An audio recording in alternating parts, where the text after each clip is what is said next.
la conferencia y se ruega y se apaguen los teléfonos.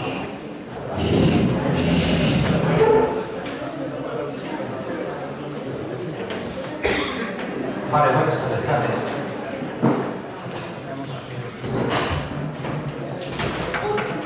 Esta silla está mal. No puede ser que más. Para usted.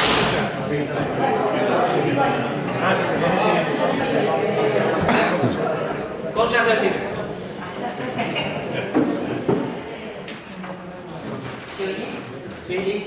Buenas tardes, señoras y señores. Muchas gracias por su asistencia a esta interesante conferencia que va a ser impartida por el doctor Francisco Martín Valentín. Imagino que es todo sabido la pasión que el doctor siente por Egipto. Vive y trabaja por este país, difundiendo su cultura, excavando y restaurando sus monumentos. Y Egipto le ha recompensado con su descubrimiento.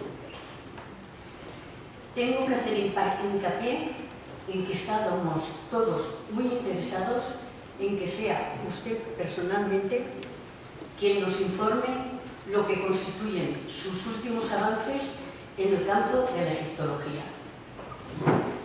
Podemos felicitarnos todos los que amamos esa cultura, que sea un equipo de españoles liderado por el doctor Martín Valentín y la señora y doña Teresa Beckman, los que han realizado el importante descubrimiento que usted viene hoy aquí a explicar. Felicitaciones, doctor, por todo lo conseguido. Se lo merece por su amplia trayectoria y haber contribuido usted y su equipo en el avance del conocimiento del antiguo Egipto. Doctor Francisco Martín Valentín, egiptólogo, director del proyecto Visir Amenhotep Huy, director en religión egipcia por la Universidad Complutense de Madrid, miembro de la International Association of Egyptologists desde 1987, fundador de la Asociación Española de Egiptología y presidente de la misma hasta 1997, fundador del Instituto de Estudios del Antiguo Egipto en 1997, fundador de la Cátedra de Egiptología José Ramón Mérida con la Fundación General de la Universidad Complutense de Madrid. Ha publicado numerosos artículos en revistas especializadas, así como numerosos libros, entre los que destacan Amenhotep III, El esplendor de Egipto, una tesis de reconstrucción histórica, Madrid, 1988, Gramática egipcia, el libro de las transformaciones luminosas de Semenut, en prensa. Y por cierto, le tengo que dar la enhorabuena porque he sabido que tanto usted como su equipo ha recibido una felicitación de Su Majestad la Reina. Y le cedo la palabra.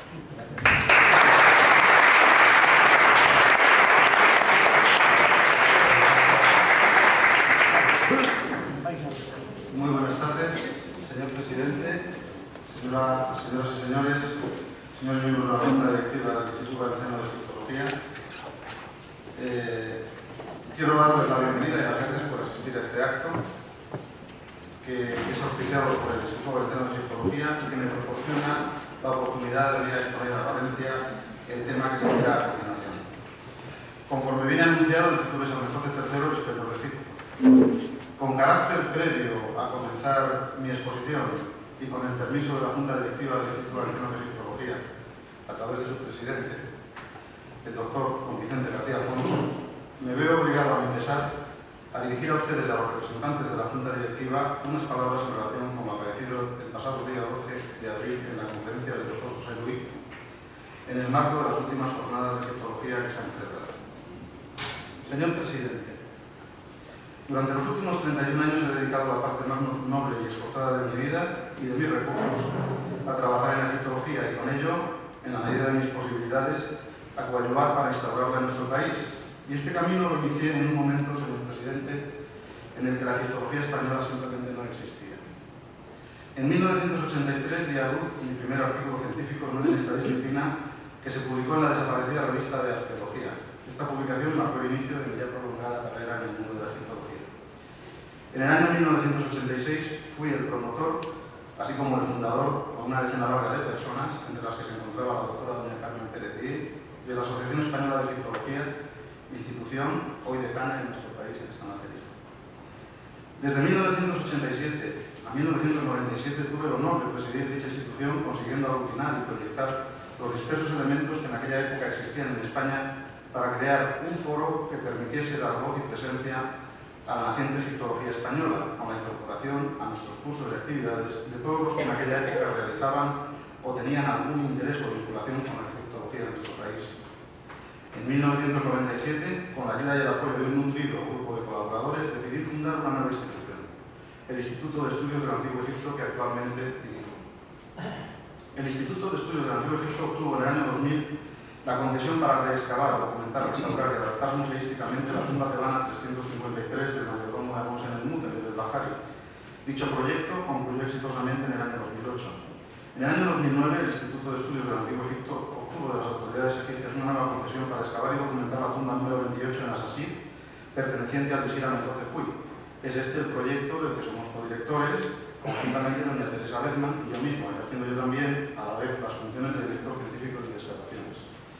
Nuestro equipo se compone actualmente de 3 egiptólogos, 4 arqueólogos, 2 arquitectos, 2 topógrafos, 2 restauradores, 2 dibujantes epigrafistas, un especialista en medicina forense y antropología, varios historiadores e historiadores del arte, 2 fotógrafos documentalistas y varios expertos en informática.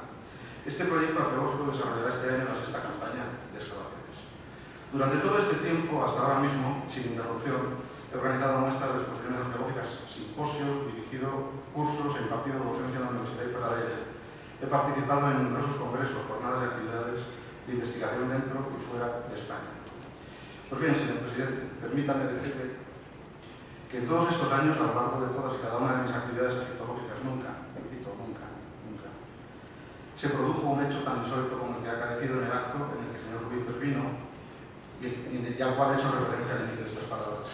Es la primera vez que contemplo perplejo y también indignado cómo un profesional trata de pisar literalmente un descubrimiento y desprestigiar a los colegas que lo han llevado a cabo. Descubrimiento que ni siquiera hemos tenido la oportunidad de comunicar in extenso a la comunidad egiptológica nacional e internacional. Descubrimiento, señor presidente, que solo por la amistad y el cariño que nos une a usted y a los miembros de su junta directiva hemos venido hoy a comunicar con gran ilusión y con carácter de primicia internacional en Valencia, en el seno de esta gran institución que es el Instituto Valenciano de Egiptología. Da la impresión de que el señor Luis no ha podido resistirse a la tentación de ser el primero en iniciar la lista de los opositores al real significado de nuestro hallazgo. Pero esta actitud, señor presidente, yo creo que no será posible. Él se ha pronunciado de manera previa, sin siquiera escucharme, haciendo alarde de una suficiencia que se vería amparada en el valioso concepto que parece tener de sí mismo. Las reglas, señor presidente, usted lo sabe, están hechas para regir y regular las relaciones entre las personas. Hay normas escritas y otras de carácter ético no escritas, que son la base y el soporte de cualquier comunidad que se quiera respetar a sí misma. Y lo que ha sucedido, señor presidente, es incompatible con la existencia de cualquier regla ética escrita o no escrita. Lo sucedido es incompatible con el respeto que cualquier comunidad se debe a sí misma para poder seguir utilizando ese nombre. Señor presidente, usted lo sabe como académico y como amigo. Nosotros no somos simplemente unos excavadores de una misión española, sin nombres ni apellidos. No somos un conjunto genérico de gentes que de repente han descubierto por casualidad algo en algún sitio y en base a ese descubrimiento, en una suerte de irreflexiva e ignorante postura de amateurs, al margen de cualquier método de control científico y académico, hemos creído haber descubierto oro donde solo había oro falso. Nosotros, señor presidente, formamos parte de un amplio colectivo muy respetable y altamente cualificado de doctores, licenciados y estudiantes universitarios, grupo todo él que se ha ganado el respeto internacional por el duro trabajo realizado durante largos años en la egiptología de campo.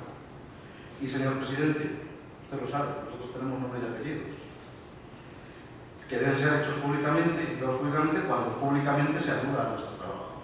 Lo contrario equivale a cosificarnos y privarnos de nuestra identidad en un anonimato que es tremendamente injusto y que daña nuestra dignidad como profesionales y como personas. Señor presidente, ¿cómo se atrevió el ponente a utilizar, sin siquiera pedir permiso, imágenes de nuestra excavación que, aun publicadas, tienen derechos de propiedad intelectual y de copyright? ¿Es que esa persona desconoce las normas elementales del respeto y la cortesía que deben regir las relaciones académicas?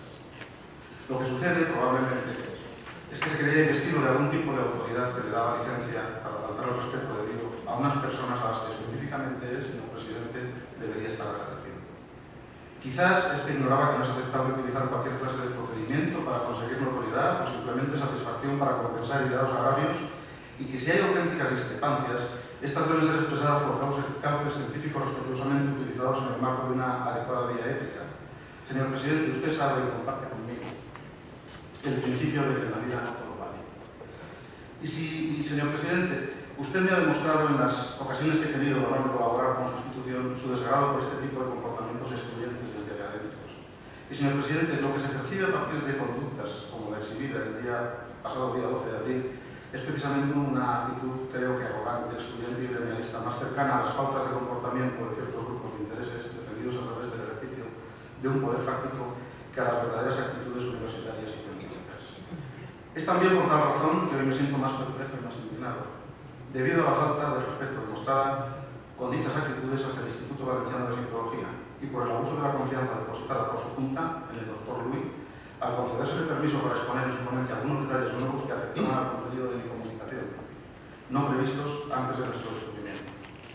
El lugar y el momento para arguir y discrepar respetuosamente de nuestros descubrimientos y o conclusiones son aquí y ahora, y con el debido respeto.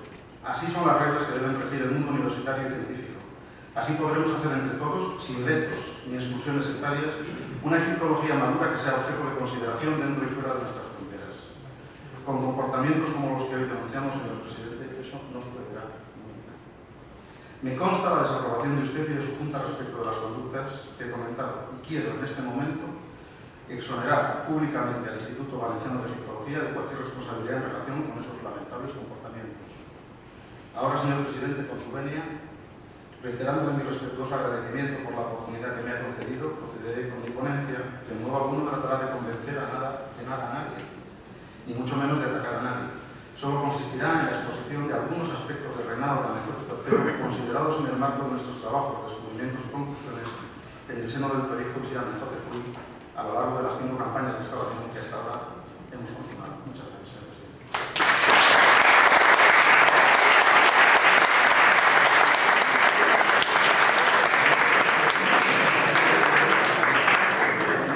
Yo les ruego que disculpen esta introducción que de alguna manera pone como un trozo de hielo en un día festivo como hoy. Yo ahora les ruego que olviden esa introducción y que conmigo me acompañen y vayamos a ver el tema de hoy, que es algo lúdico, algo que nos ha de divertir a todos y nos ha de enriquecer a todos. Y yo les ruego encarecidamente, primero que tengan paciencia porque será un poquito más larga de lo normal, de lo que yo suelo hablar. Y en segundo término, que por favor vayan anotando, vayan tomando ideas, porque será muy enriquecedor si tenemos tiempo luego, señor presidente, tener alguna discusión o algún intercambio de opiniones. Bien, ahora vamos a apagar esto para que se vean las diapositivas mejor. Me voy a poner aquí al lado del ordenador. Y vamos a ver.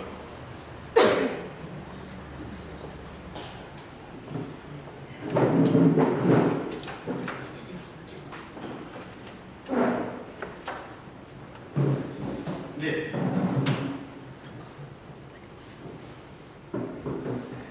Antes de empezar el contexto del estudio, forzosamente el estudio que yo tengo que hacer del reinado de Amenhotep III, el noveno rey de la dinastía de XVIII, el Imperio Nuevo, no va a ser exhaustivo, es imposible porque nos llevaría un seminario completo.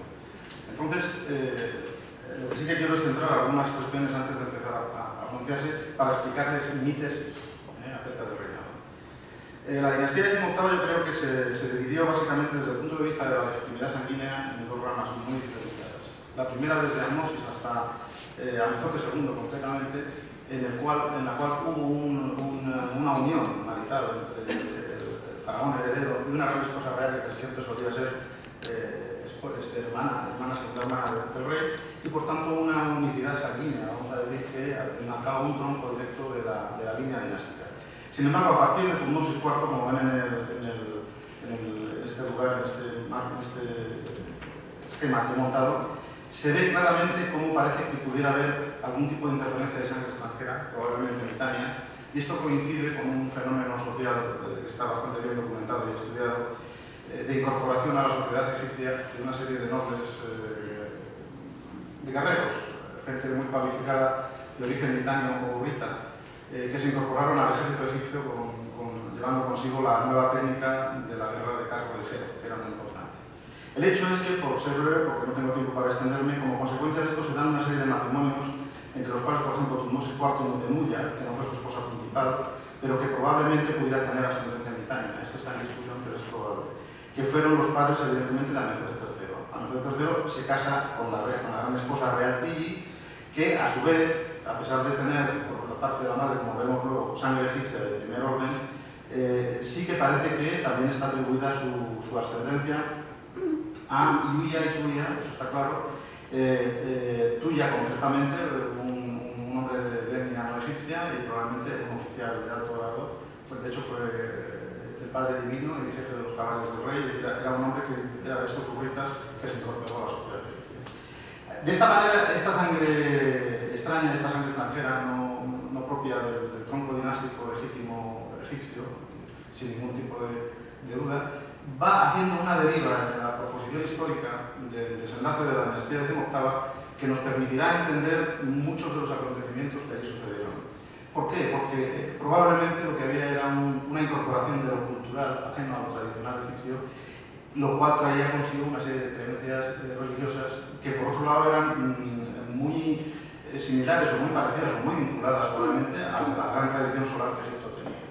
Porque en Mitanni existían básicamente un dios de las tormentas llamado Teshub, sin iconografía prácticamente conocida, y luego tenían ciertas adoraciones también al culto solar. Por tanto, estas pinceladas que tengo que darles así forzosamente, rápidamente, quiero que las tengan en su cabeza para poder entender un poco lo que va a suceder.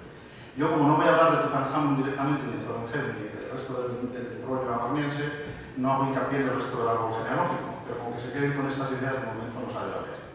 Bien, el padre de Amenhotep III, el personaje que tenemos hoy aquí, fue Tutmosis IV, lo sabe todo el mundo. Esta es su tumba del Valle de los Reyes, en la calle 43, y esta es su momia, y sabemos que por datos y por investigaciones, hay unos artículos muy buenos de Van Sicklen III, hace unos cálculos establecidos que pone, y a mí me convencen que quizás falleció el tercer mes de Shemu del año 11 de reinado.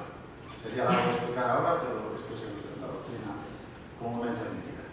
De esta manera, Amenhotep III asciende al trono siendo un niño entre 10 y 11 años, vamos a poner, es difícil saberlo exactamente, pero desde luego muy al borde de la pubertad, tanto como para no haber contraído matrimonio en este momento y tanto como para que su madre Mutemuya, que la tenemos en imagen, en esta representación de la tumba tebana 226, que está reconstituida y se encuentra en...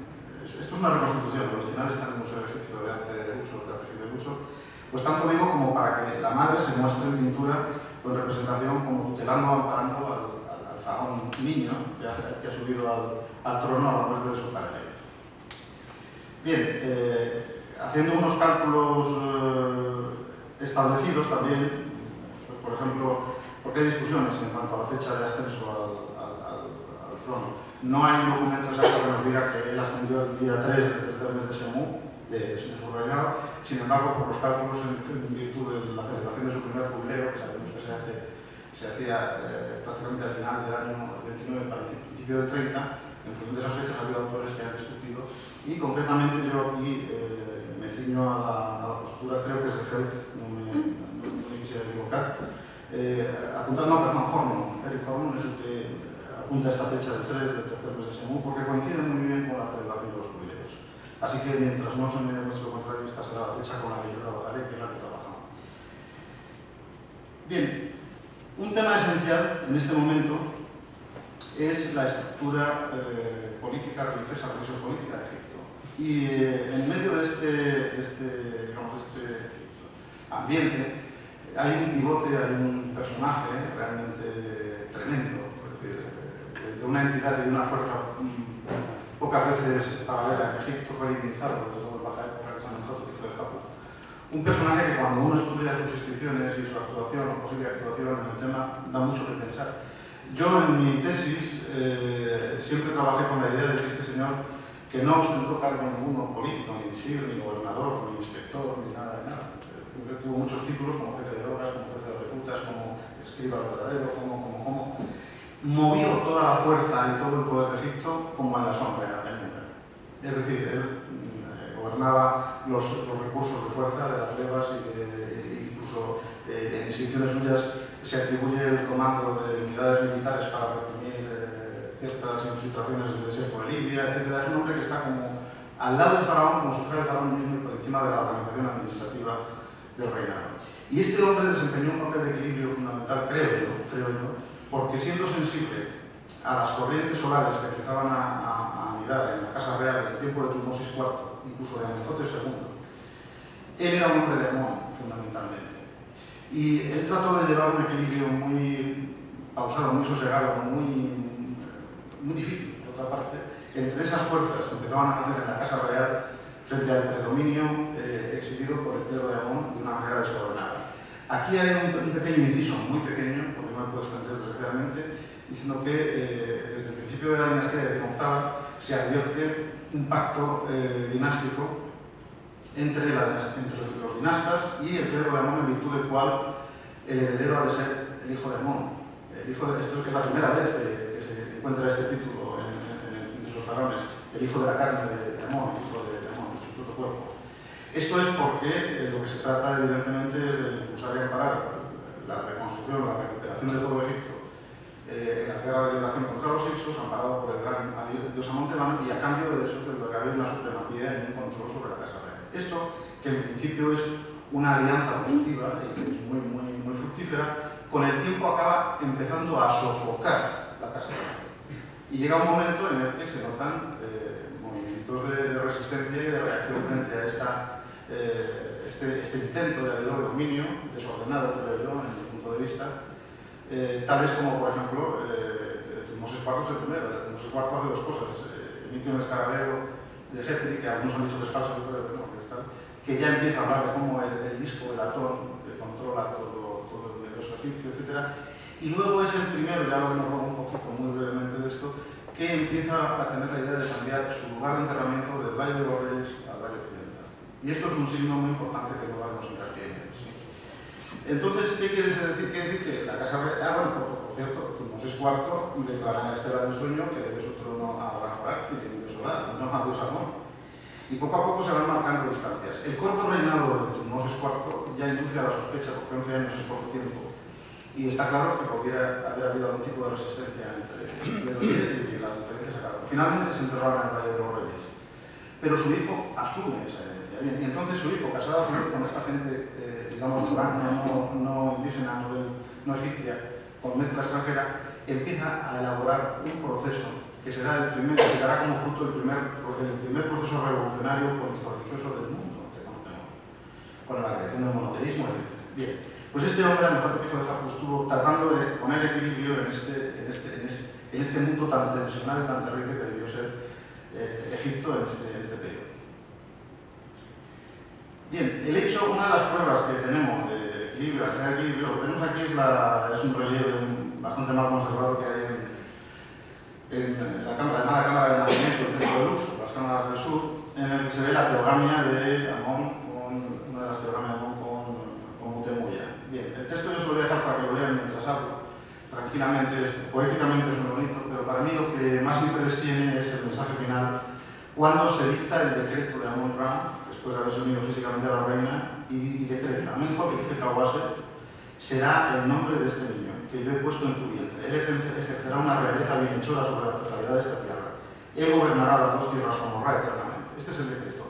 La pregunta es, cada vez que hay una teogamia, y tenemos dos anteriores que sepamos, de la dinastía V y de Hatshepsut, parece que en estos dos casos es como un refuerzo de la legitimidad, es como una necesidad de justificar justificar desde un punto de vista religioso o complementar esa legitimidad que el rey debería tener por sí mismo, pero que se le da de parte, es como un préstamo de legitimidad que le da el clero al rey. Y en este caso se repite esta situación. Y claro, hay que pensar que será por algo. Esto no es simplemente un tema de propaganda, obviamente. Se hace en el corazón del templo del Hiperresur, que es el lugar donde se hacía la teogamia, y donde se hacía la celebración del Año Nuevo y la fiesta de Ope. Y como consecuencia, hay que pensar que lo que se quiere es reforzar esta situación de legalidad o legitimidad de Amenhotep III, que fíjense, llamándose Amenhotep, parece que pudiera tener por sí mismo aquello de los Amenhotep de los Tutmosis, que ya hablamos de verdad. Pues aquí hay algo. Para mí es importante. De hecho, la primera cuestión que salta a la vista es cómo se desposa a Amenhotep III como un personaje que tendrá un impacto y una importancia trascendente. Yo no digo ya en la dinastía ni en el reinado, sino en la dinastía y en el futuro de Egipto, la gran esposa real Tiye. La gran esposa real Tiye, que todos sabemos que, bueno, de hecho, y hay cartas de Amarna que así lo testifican, finalmente era la reconocida como la que gestionaba y controlaba los asuntos de Estado. Si a mí, Burnaburiash de Babilonia, manda una carta después de la muerte de Amenhotep III diciendo a Akenatón, todos sabemos que tu madre es la que sabía, todos sabemos que tu madre... Pues yo he de pensar que efectivamente es así.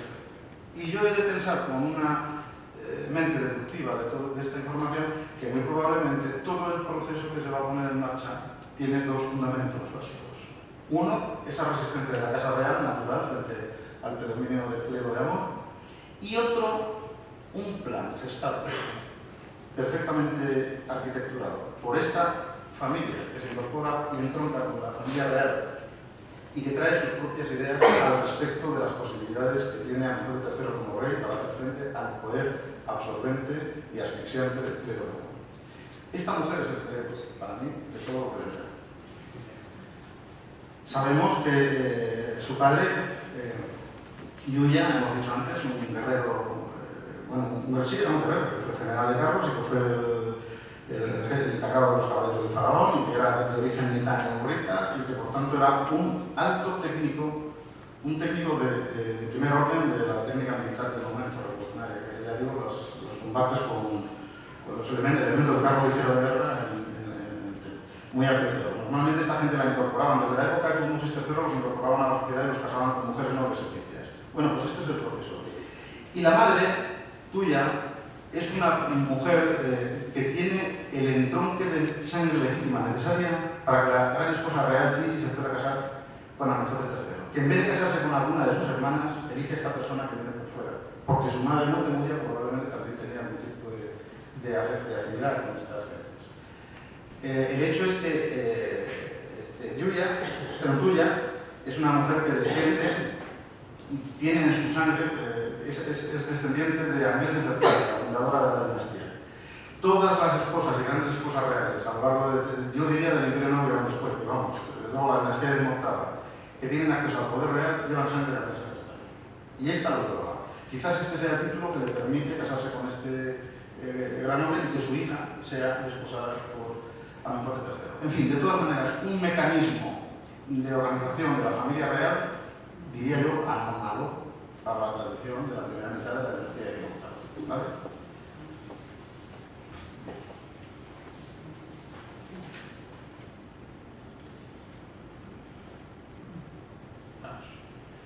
Esta es una magnífica estatua que conocen todos, que está en el Museo del Cairo, procede del templo de Medinet Habu, y ya la mera contemplación de esta estatua nos tiene que dar que pensar.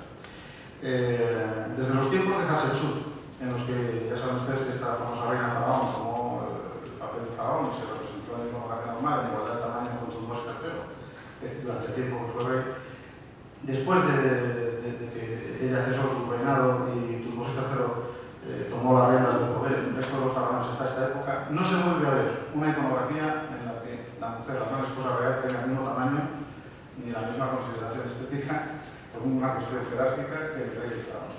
Esta es la primera vez en la que se empieza a ver. Y lo más pasmoso de este asunto es que nada más contraer matrimonio, lo cual los especialistas, por no estar datado, sospechan que fuese en el año 2 del reinado de Amenhotep III aproximadamente, por los cálculos. Lo primero que se hace es emitir este escarabeo, uno de las 5 series que se emiten en el reinado Alfredo III, en el que realmente es chocante, porque dice que viva el rey Alfredo III, la literatura, etc. Y la gran esposa real dotada de vida. El nombre de su padre es Lidia, el nombre de su madre es Julia. Ella es la esposa de un poderoso rey cuyos dominios llegan por el sur hasta no. Oiga, estupendo. Esto es la primera vez que se ve, no. En Senemur, el hecho astronómico de la tumba tebana 353, ya hizo esa jugada, con Hatshepsut, poniéndose al mismo tamaño y diciendo el nombre de su padre y de su madre. Por eso mismo, es evidente, pero por eso mismo también nosotros, con la experiencia que tenemos de estas inscripciones, de estos textos, tenemos que sospechar claramente que esta mujer lo que tenía ya era una decidida actitud, digamos, de posicionamiento fuera del contexto ordenado, racional, de lo que cumplía el protocolo normal. Está poniendo a nivel real a sus padres, que no lo son, de origen real, de hecho fueron enterrados en la Valle de los Reyes, los padres, y ella misma se está haciendo una tarjeta de presentación que se mandaba a todos los rincones, todos los príncipes, aliados, vasallos de los dominios egipcios, para que vean. Me acabo de casar con este importante señor. Yo me acabo de casar con este señor que sí que es importante, que sepan ustedes, mi padre y mi madre. El tema, al menos es curioso. En el mismo año 2 se emite el segundo escarabeo. El escarabeo, como saben ustedes, tiene, bueno, primero, paso muy de puntillas, el escarabeo como base de un mensaje que se manda a los 4 rincones del orbe de influencia egipcia, tiene ya un significado porque es jefe. Es decir, para mandar esta carta, la mandan, este tema, en la efigie de una divinidad, de un símbolo solar, que queda de manifiesto ya y va diciendo, para que sepa leer, cuáles son las orientaciones y posicionamientos de la Casa Real. Solares. Bueno, este es el escarabeo del año 2 de la Casa de Toros, en la que se nos cuenta que el rey cazó no sé cuántos toros, pues eso era una cuestión de prestigio entre los reyes del Medio Oriente antiguo, porque si el rey era un cazador y tal, pues él estaba muy fuerte, estaba en poder y era algo muy interesado. Campañas militares realmente no se conocen en la época de Alfredo III, porque los tratadistas han dicho, y es cierto que es un momento en el que el imperio egipcio, no me gusta el tema del imperio egipcio, los dominios egipcios, el mundo egipcio, ha llegado prácticamente a su máxima expansión y a su no máxima expansión territorial, porque hubo idas y venidas en el corredor sirio-palestino hasta la cabecera del Éufrates, pero de influencia, desde luego es el momento más sorprendente del imperio egipcio. Y no tiene necesidad de hacer guerras porque se está supliendo ese enfrentamiento que había antes con el prestigio de Egipto, con la fuerza y el poder administrativo y con las alianzas matrimoniales de familia, de manera que se hacían alianzas entre poderosos estados como Egipto y Mitanni para controlar toda la parte del corredor sirio-palestino y de la cabecera de Éufrates para que no hubiera problemas. Y por el sur tenía un poco que temer, porque de hecho es cierto que los reyes del anterior, de la dinastía de Murtaba, habían controlado muy bien esta parte, digamos, de contacto fronterizo con Egipto, de manera que tiene una campaña, que lo llaman campaña del año 5. Yo hablaría más de una acción de policía para poner orden, con una serie de resultados, evidentemente. Por ejemplo, y luego otra segunda campaña no determinado en la que en algunas inscripciones que hay cerca de Asuán se recoge el botín que ha habido. Pues como vemos, 1052 prisioneros, hombre, es notable, ¿no? Pero no es tampoco, no es mucho. Y esto es todo lo que hay. Desde el punto de vista de los acontecimientos del reinado, hay dos cosas muy interesantes. Una, que por lo menos, claro, de lo que se ha excavado hasta ahora, de lo que tenemos, es que entre el año 2 y el año 30, parece que son 28 años, parece que nada debe pasar en Egipto. Porque, como digo yo, la paz no es noticia. Entonces, es un país próspero, que está funcionando bien, que sabemos que tiene estas tensiones en su interior, religioso-políticas entre la Casa Real y el clero, crecientes, que está perfectamente gobernado sin duda por este señor Amenhotep, hijo de Jacob y otro equipo de gente que él tiene, que hace que de esto un país próspero. Pero es la primera vez que se empiezan a dar una serie de distinciones, aparte de los escarabeos que hemos visto, y que tenemos alguno más, es la elección de la residencia real, del Palacio Real. Hasta este momento, normalmente todos los reyes de la dinastía de Timoctava han construido su Palacio Real en las inmediaciones del Templo de Carmen, en la orilla oriental, lo que quiere decir que están cerca y sumisos a. Este señor es el primero que dice, no, yo me voy a la orilla occidental y lo más lejos posible. Y se va a marcar, que es esto que tenemos aquí en La foto de ella no es exactamente este rectángulo, pero para que se hagan una idea, es un sitio extraordinario, realmente extraordinario. Los que han viajado a Egipto habrán pasado por allí más de una vez y resulta que es Amarna 1. Urbanísticamente, el campo, la construcción, arqueológicamente es como dos gotas de agua, solo que esto no se ha excavado. Y ni más ni menos tenemos aquí, pues vaya, tenemos aquí 227.000 metros cuadrados aproximadamente de excavación. Ahora, en este momento, quiero que tomen nota de otro asunto. Se han descubierto las cartas de Amarna, pero no se han descubierto los archivos de Malcata. Y hasta que descubramos los archivos de Malcata, no podemos tener una completa información y correcta interpretación del contexto cronológico y político del contenido de las cartas de Amarna. Pero eso es otra cosa. Bien, alrededor del año 8 se entiende, hay autores que dicen 5, el 8 se empieza a ocupar Malcata y a construirlo, pero una construcción muy rápida porque era de adobe, estucado, no se utiliza piedra, es decir, de manera que era una cosa muy fácil de llevar a cabo. Y se hacen construcciones muy amplias, una ciudad la llamaban Perhai, ha sido excavada parcialmente, muy poco, excavada muy poco, a principios del siglo XX y la Universidad de Waseda estaba trabajando ahí, pero haciendo pequeñas cargas, nada importante. Algún día espero acabar excavando ahí. ¿Eso queda algo? A ver si veo. Entonces, el papel de la gran esposa real aquí realmente extraordinario. Es decir, o sea, es que es una mujer, por más que nos caiga mejor lo que hoy, que no es la materia, por más que, por ejemplo, este retrato magnífico del Museo de Berlín nos la muestre con unos gestos, unos rasgos duros, es una mujer de Estado, es una mujer que ha concedido un movimiento político de primer orden en la potencia más poderosa del mundo de la antigüedad de aquella época. Es una mujer que lleva en la cara, en el rostro, lleva su carácter y su autoridad. Bien, esta mujer defenderá realmente su proyecto a través de una serie de cuestiones. El primer tema es los hijos que tiene con Amenhotep III. Aquí tenemos a Satamón, por cierto, la hija del mono, que es la primogénita. El primogénito no fue el príncipe Amenhotep, pues ya lo saben, fue Satamón. Y no hace mucho se descubrió en el templo de Nut una estatua que estaba expuesta en el Museo de Cairo, que lleva nombre, y que la descubrió Betsy Bryan en las excavaciones que estaba llevando a cabo, y que si van ustedes al Museo de Cairo pone estatua de la reina. Y yo, como no me estoy quieto para nada, yo entiendo que más probablemente sea Satamón. Si comparamos lo que han visto ustedes antes, era el rostro de la Satamón niña en un trono que está en el Museo de Cairo, y esta es la estatua que sacaron del templo de Nut. La fisonomía no miente, no lleva inscripciones, es una tesis. Yo respeto lo que hay, pero yo creo que más bien es la esposa real de Satamón, porque Satamón, como veremos, fue desposada por su padre en el jubileo. Bien, pasando los años, hemos dicho el año 8 se empieza a ocupar Malcata, hasta el año 10 se hace otro escarabeo conmemorativo, hasta el año 10, quiere decir que habrá sido al término del 10, diciendo el número de leones que también el rey ha cazado en el esplendor de su fuerza, etc. 110 leones, si no me equivoco, que también era una cuestión de prestigio. Y tenemos el tercer escarabeo de la serie de 5 del reinado de Amenhotep III antes del año 30, siempre con los jefes.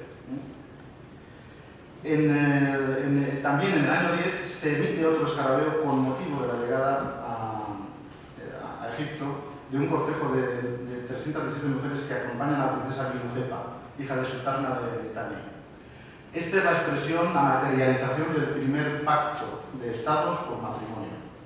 Esto es una política muy sabia que dio a Egipto mucha estabilidad y que luego se reproduciría en el tiempo de Ramsés II con los hititas. Entonces, en este escarabeo viene cuenta de las literaturas y nos da la descripción de cómo llegan estas princesas y la esposa del grande de Najarina, Kirigepa. Lo tenemos aquí. El hecho es que, por las cartas de Amarna, lo sabemos en otros textos, el rey desposa, como consecuencia del pacto de Estado, claro, no le van a mandar la hija del rey más poderoso de la gran potencia de Mitanni, que era la otra gran potencia de Egipto, y la esposa con categoría de gran esposa real. De modo y manera que probablemente el hijo que tiene de ella, que es el príncipe Tutmosis, que lo tenemos aquí en una estatua del Museo Británico, creo, haciendo de molinero del dios Ptah de Memphis, es el heredero auténtico, el primer heredero no fue Amenhotep, no fue Akenatón, fue el príncipe Tutmosis. Bien. Y aquí lo tenemos en una función que, por cierto, era clásica de los herederos a la corona en la dinastía de Timoteo. Lo primero que hacían era pasar por Memphis, hacerse sumo sacerdote de Ptah, y ahí aprender lo que tuviera que aprender. Era una de las funciones que tenían antes de ser rey. Bien, príncipe Tutmosis con heredero. El príncipe Tutmosis, bueno, esto que, a ver si... Es que como no es mi ordenador, no estoy yo mirando el tema de... Esta caja, este sarcófago que vemos aquí los paneles de la gata de Tutmosis, está enterrado en esa cara, que se llamaba Miao, la gata. Y de hecho se le da una importancia grande porque, por ejemplo, un látigo suyo apareció en la tumba de Tutankamón como documento, que dice que le reconocían una legitimidad directa cuando depositaron en la sala de campo los objetos estudiados. Uno de los que admitieron para que no hubiera vinculaciones con el mundo de la marca fue este látigo del príncipe heredero Tutmosis. Además, en el Museo de Berlín se encuentra este fragmento en el que se muestra a Tutmosis como un sumo sacerdote de Ptah, de Memphis, haciendo sensaciones por fe del Serapeum y por otros contextos que hay. Se sabe que delante estaba Amenhotep III y que llevaba el título de hijo mayor del rey, que equivalía a heredero del rey. Bien, por contra, teníamos a Amenhotep, el príncipe Amenhotep, que él se declaraba en las inscripciones Amenhotep, hijo verdadero del rey. Concretamente, en un sello que apareció en Malcata, de una jarra que era grasa llena del dominio de Amenhotep, el hijo verdadero del rey. Entonces, esta distinción malévola entre lo que es el hijo mayor del rey y el hijo verdadero del rey ya nos da un poco la idea de por dónde van a ir los acontecimientos. De hecho, Tutmosis perece muy joven, no tiene opciones a más nada, y el camino trazado por la inexorable Tunji continúa.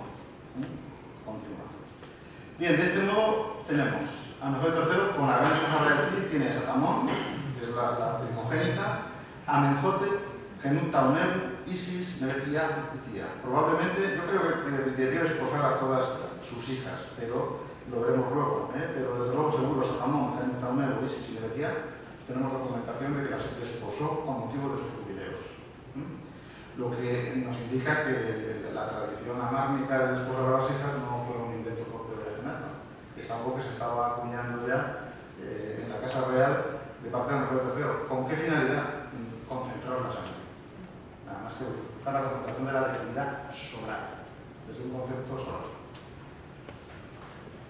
Bien, el siguiente escarabeo, y yo creo que el último, es el del lago, que llaman, el año 11, tercer mes de Aje, el día 1, bajo la majestad del Horus Proveedor, etcétera, etcétera, etcétera.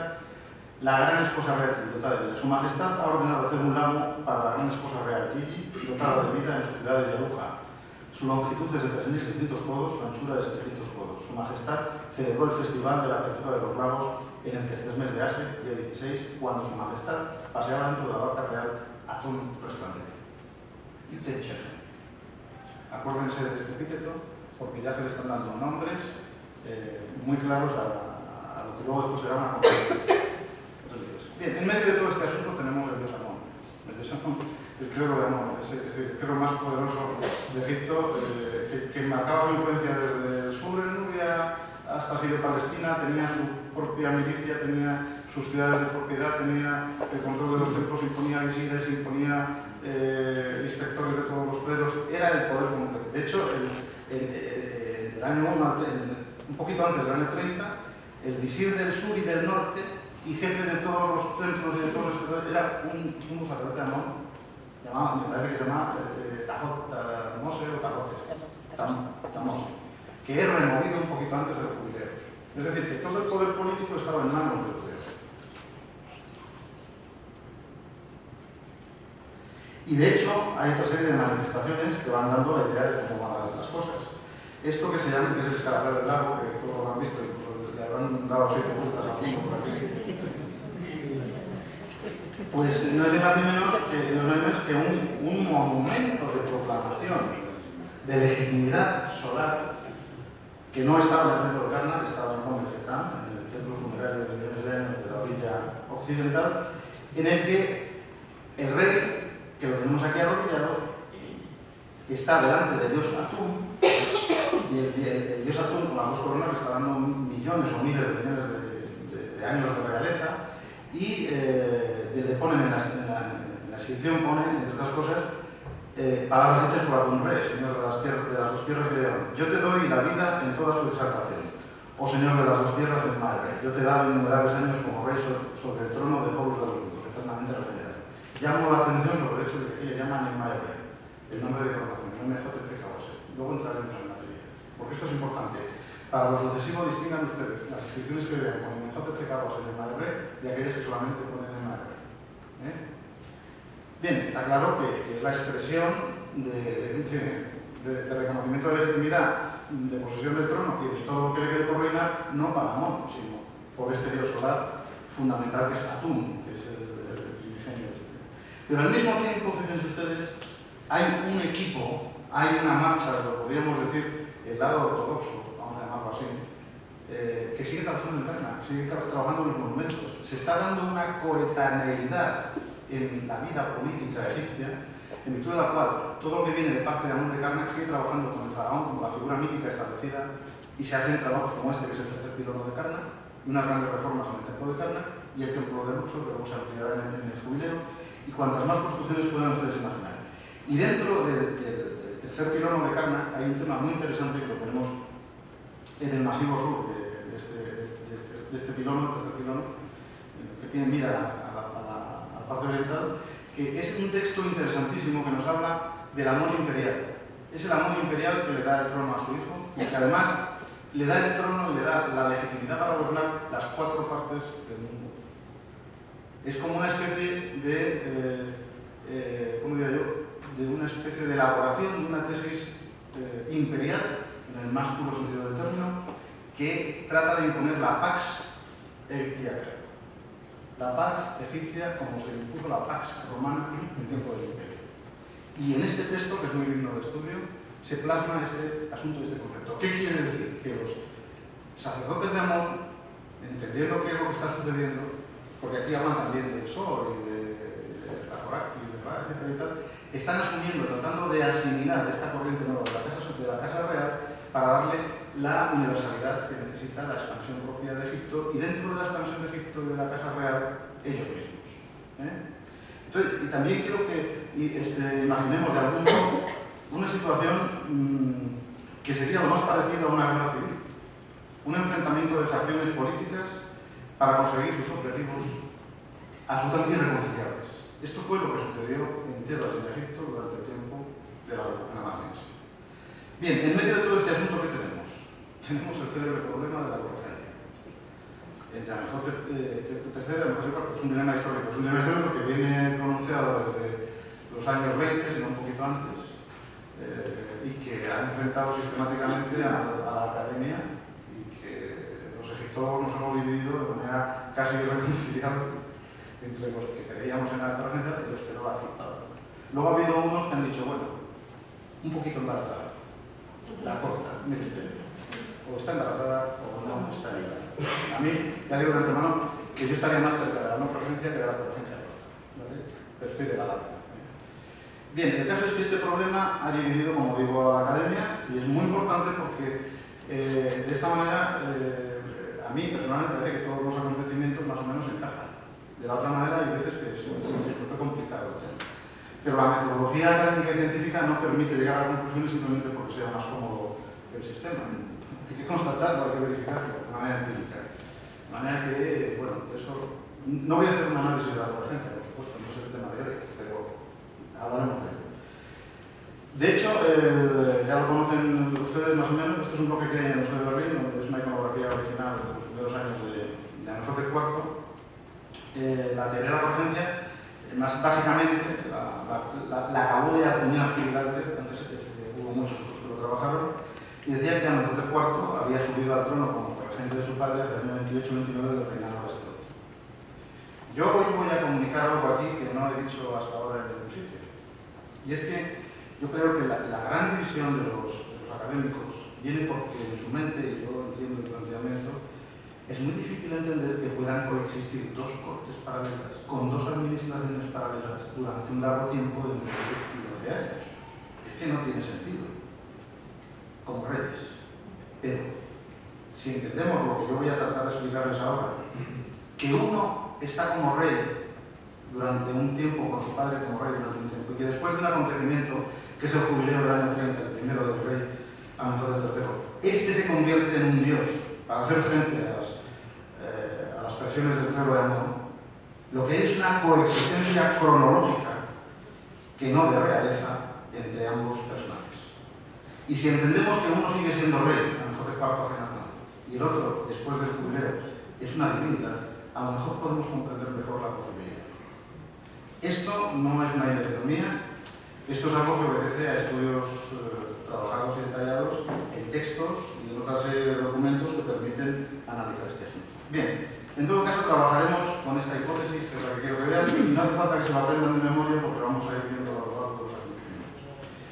Con la hipótesis de la corregencia larga, el año 28 subiría al trono el año 28 de Amenhotep III subiría al trono Amenhotep IV con su año 1. Y durante una serie de años, que veremos ahora, coexisten como reyes. Vamos a ver. Sería el primer Jepset del año 30 aproximadamente, de Amenhotep III, que coincidiría con el año 2, un Jepset que se celebra en el Remet Taiten, en Karnak, cerca de Karnak, un templo que se hace específico para el Atón, coincidiendo. 30 en un sitio, en la orilla oriental, el primer Jepset y el 2 de Akhenatón. En el año 5 se fundaría la ciudad de Akhenatón, Amenhotep IV cambia el nombre y se va de Tebas, y en el año 34 se celebra el segundo Jepset de Amenhotep III, el tercer Jepset en el año 37, la muerte de Amenhotep III en el año 38-39 y la gran recepción de embajadores de Amarna en el año que coincide con el año 39, que sería el año 12 concretamente, que es el que está reflejado en las tumbas de Amarna, de Fuya y de Medirasa. Bueno, este es el planteamiento esquemático cronológico. Vamos a verlo. Bien, a favor de la corregencia, venga, esto es. Por hablar de los clásicos, porque hoy conocemos a muchos actuales, yo no quiero nombrarlos aquí, que son a favor o en contra, pero el que esté un poco leído sabe quién está en contra y quién no. Los clásicos, Petrie, Tondebuti, Fermat, Engelbach, Legares Davis, Sieg, Steiner, Andre y Jaes son partidarios, Jaes y Lippe, afortunadamente, de la corregencia larga. En contra, Held, Gardner, Hayes, Campbell, Redford y Murnay, entre otros. De hecho, lo que aquí yo he visto de la conferencia del otro día es coger el libro de Murnay y coger el libro de Redford y de Redford.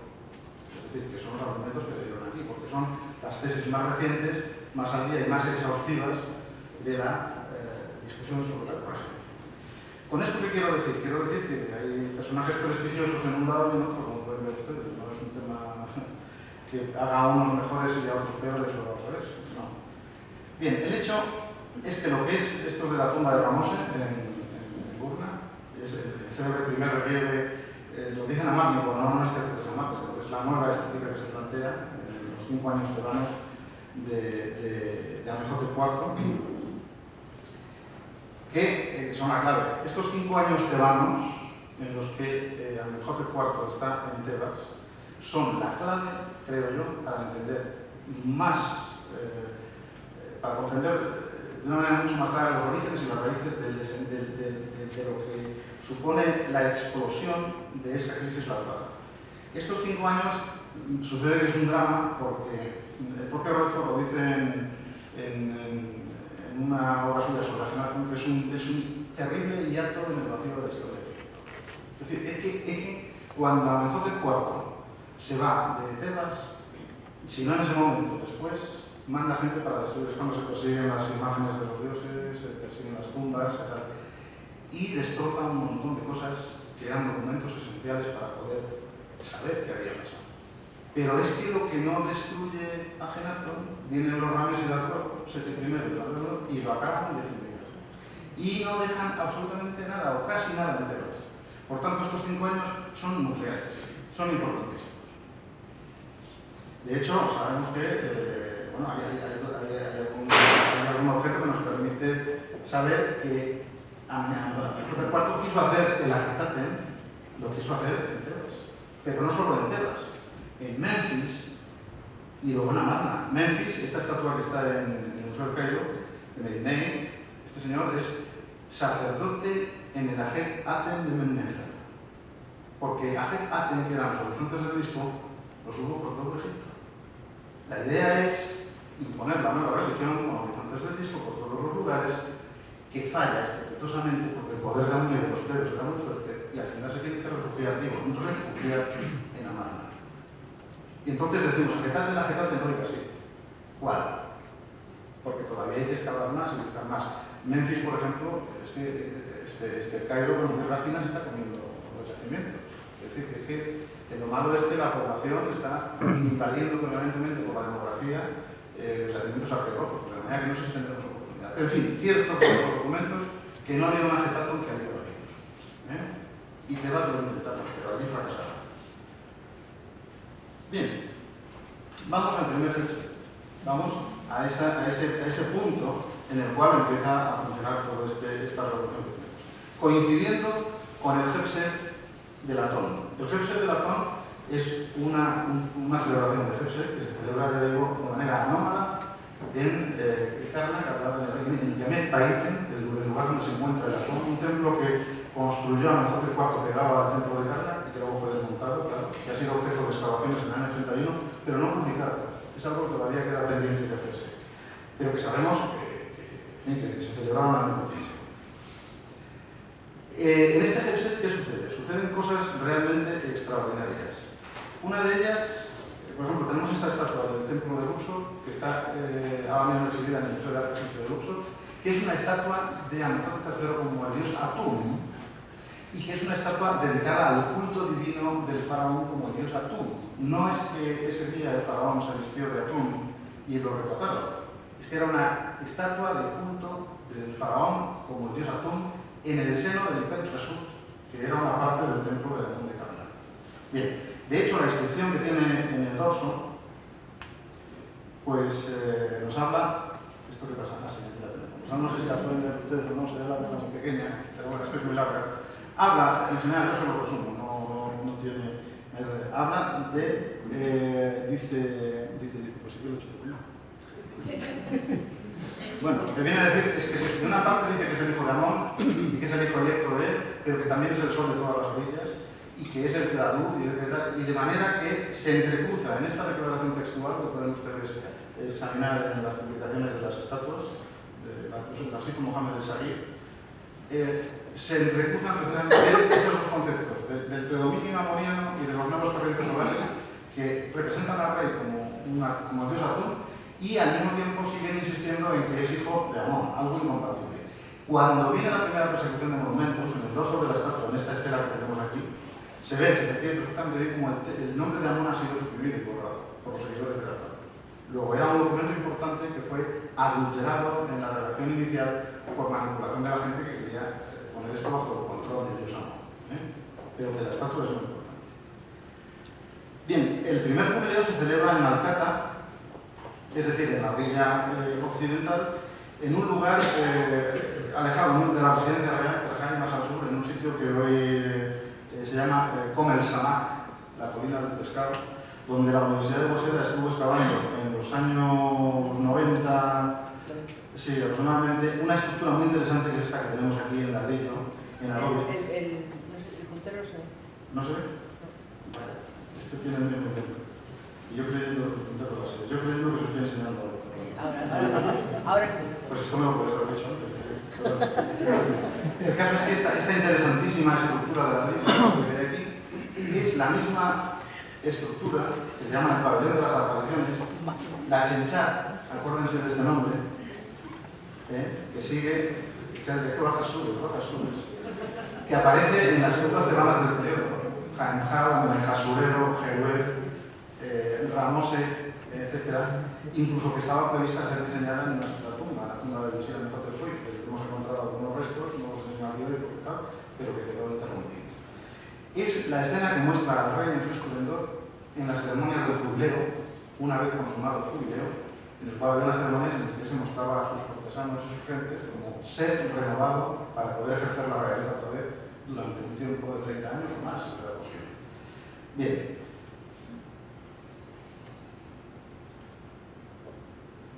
Con motivo de este jubileo, el rey desposa seguramente no, porque están en las estatuas. Tenemos a Salomón, que tiene título de gran esposa real, y a Neu, que también tiene título de gran esposa real. Las incógnitas de aquí serían estos dos personajes, el príncipe Saatun, el hijo de Atún, y Tutankamón.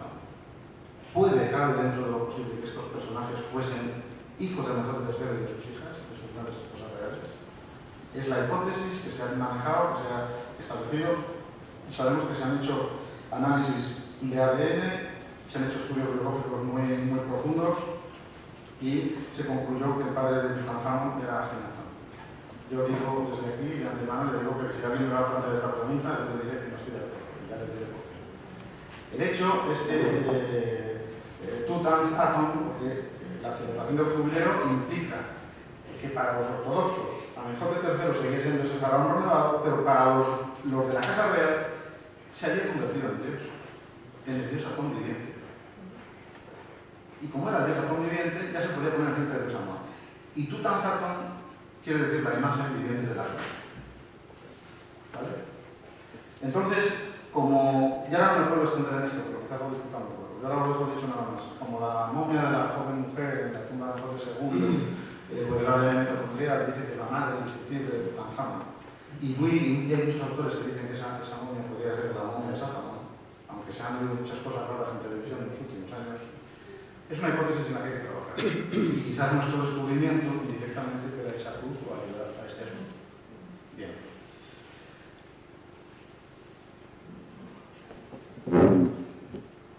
Bien.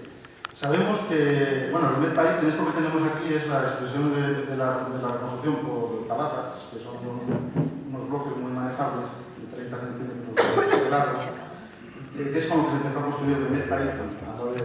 Aquí vemos a Amenhotep IV todavía, con el nuevo estilo iconográfico que será el típico de Amarna posteriormente, con sus cartuchos todavía y con los nombres didácticos del dios.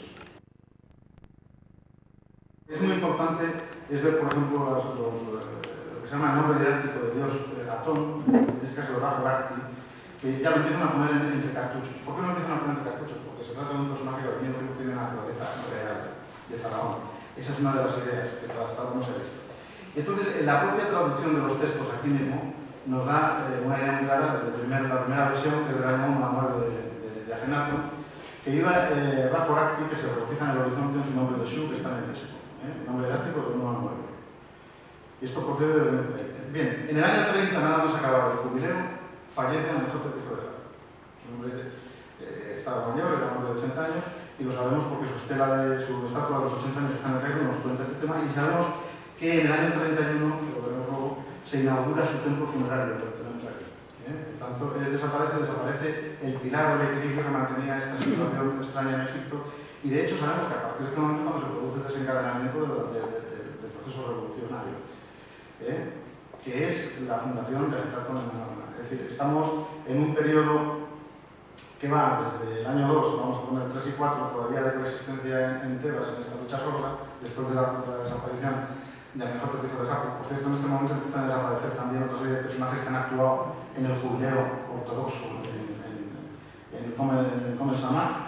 Y hay un momento, en el año 5, en el que, ya lo saben ustedes, Akenatón, desde el Amenhotep IV, decide cambiarse el nombre y marcharse a Amarna, simplemente, es decir, a montar una nueva ciudad desde Tebas hasta Amarna, como ven ustedes.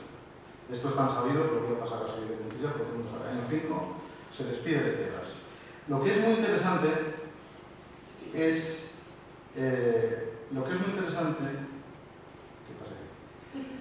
es constatar el texto de las llamadas estelas de proclamación, las XMK, que coincide el año 5, cuarto mes de Pérez, día 13, son 3 estelas, en las que hay una serie de frases que son muy interesantes. La primera nos habla de que ha ido a Amarna, de que no ha encontrado este lugar provisto con capillas o que perteneciesen a de antes, Ajetatón, el horizonte del disco para Atón, mi padre. Mira, ha sido el faraón, vida, salud y fuerza, quien ha encontrado este lugar. Él lo ha encontrado. dado que no pertenece a ningún dios, no pertenece a ninguna diosa, no pertenece a ningún soberano, a ninguna soberana, que a ningún noble, nadie estaba en un sitio que no estaba contaminado. Primero, un lugar puro. Y luego hay otro fragmento que es muy interesante que nos dice, en las mismas estelas, dice, es Heratón, mi padre, quien me aconsejó sobre ello, diciéndome, mira, llena a Getatón con provisiones, pertenecerá a mi majestad, será Getatón para siempre y eternamente. Vamos a ver. Aquí es muy posible entender que es como esa especie de imágenes evangélicas, o no sé cómo llamarlas, en las que el ángel se aparece al profeta en cuestión y le dice con unas palabras, vete allí o toca con ese callado que tendrás algo. No, aquí está diciendo lo que ha pasado, porque entre otras cosas dice que vivía de la verdad. Y si leemos literalmente está claro que es su padre el que le dice, mira, llena Getatón con provisiones, pertenecerá a mi majestad, será Getatón para siempre y eternamente. Nadie imagina el disco manifestándose al rey diciéndole, llena esto de comida porque voy a ir para allá.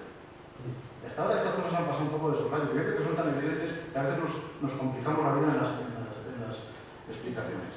Y luego hay otra cosa también otro papel de esto muy interesante. En las nuevas estelas, que dice, una vez que ha hecho todo, es muy largo, el texto de la estela esto es muy largo, dice, ahora, tan cierto como que mi padre Rajorakti, quien se regocija en el horizonte en su nombre de un solar que está en el disco Atón, vive si sus tumbas no se profesan allí como tal, o sea, ordena que la gente se entierre. Dice, esto será peor que lo que yo escuché en el año 4 de mi reinado. El año 4 es el año anterior a ese. En el año 3, en el 2 y en el 1, esos 5 años que vamos, que están en la oscuridad. ¿Qué presiones tuvo que sufrir este hombre de clero directamente de Amón o de gente vinculada a Amón o maniobras que le hacen salir a espada, literalmente, de Tebas y poner en la estela que no soportará nunca más? O sea, hay algo que si no se hace será peor que lo que tuvo que escuchar él, que lo que tuvo que escuchar Nema Erra, peor que lo que escuchó Menjeteburra y peor que lo que escucharon ningún rey de los que alguna vez los usaron o hicieron con una blanca. Y claro, advierte que si lo escuche, si escucha este tipo de cosas, va a sancionar terriblemente. Claro, es un ataque de rabia, o de, digamos, de justicia, de sensación, de desagravio, en un sitio que ya le corresponde a él, porque no es de nadie, y es como que dice, no quiero volver a escuchar nada de lo que he visto. Esto es un reconocimiento frontal del fracaso de su política en el resto de Egipto. De manera que se funda Amarna con esta declaración de intenciones, pero es un refugio, según veo yo, contra Egipto. No es otra cosa. Bien, el hecho, sin embargo, es que Amarna es una maravilla desde el punto de vista urbanístico, no hay discusión, es un yacimiento extraordinario. No voy a hacer hincapié en describir cómo era el barrio norte, porque esto se lo saben ustedes de Memorieta, como que la historia era que simplemente todos los días la vida consistía en ver pasar por la calzada real, al carro con la familia, etcétera y tal, y luego por la noche otra vez, y todos los días. Eso es lo que me cuentan las juntas. Estoy simplificando mucho, pero era así más o menos. Y además, los himnos de la PAN nos lo dicen así. Desde el punto de vista urbanístico, arquitectónico, es una auténtica maravilla.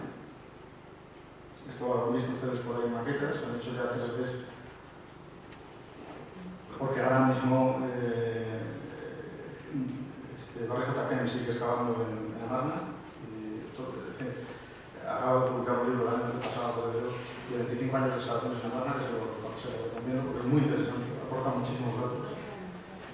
Y tenemos un conocimiento muy grande, muy extenso de la vida en Amarna, de cómo eran las casas, cómo eran los templos, cómo eran los detalles. Ya se está haciendo otra arqueología allí, que es la arqueología menuda, que llamo yo, para excavar necrópolis, para saber cuál era el origen alimenticio de la gente, qué tipo de patologías padecían, este tipo de cosas que a veces nos dan más resultados, mucho más interesantes que ver los frescos, por hermosos que sean, ¿verdad? Y mira que son bonitos, cómo era una casa típica de Amarna, etc. Bien. El hecho, desde el punto de vista histórico, es que tenemos en las cartas de Amarna una carta de Turrata, Mehmed III, que podemos datar después del año 32, es decir, un poquito después del primer jubileo, en la cual tienen una conversación. Esto lo único interés que tiene es, digamos, un hito cronológico, y entonces el rey Turrata le dice, ya que tú tenías amistad con mi padre, pues que yo te informo que para que no pueda conocer las cosas que le digo. Mi padre te amaba y por tu parte te amabas a mi padre. ¿Quién otro que no fueras tú podría relacionarse así con mi padre, el país de Hati, como regalo? Y entonces le dice que le manda unos pendientes de oro, un anillo maso de oro, unos pendientes de oro y un recipiente de perfume lleno de aceite dulce para aquí un Gepa, que es la primera esposa, que era la hermana de Tursrata, que fue la gran esposa real que él desposó, como sabíamos, en el año 10. Se está interesando el hermano de la gran esposa real por su estado, porque no tiene noticias. Y como quiera que probablemente hayan llegado noticias inquietantes de que el heredero había muerto a lo largo de ese tiempo, pues se interesa indirectamente por el estado de su hermano. Pero es un dato del año 32, que es lo que nos interesa. Bien. Primer Jepset, segundo Jepset de Latón, fundación de Amarna, segundo Jepset. Esto debió corresponderse con el año 6-7 aproximadamente de Ajenatón.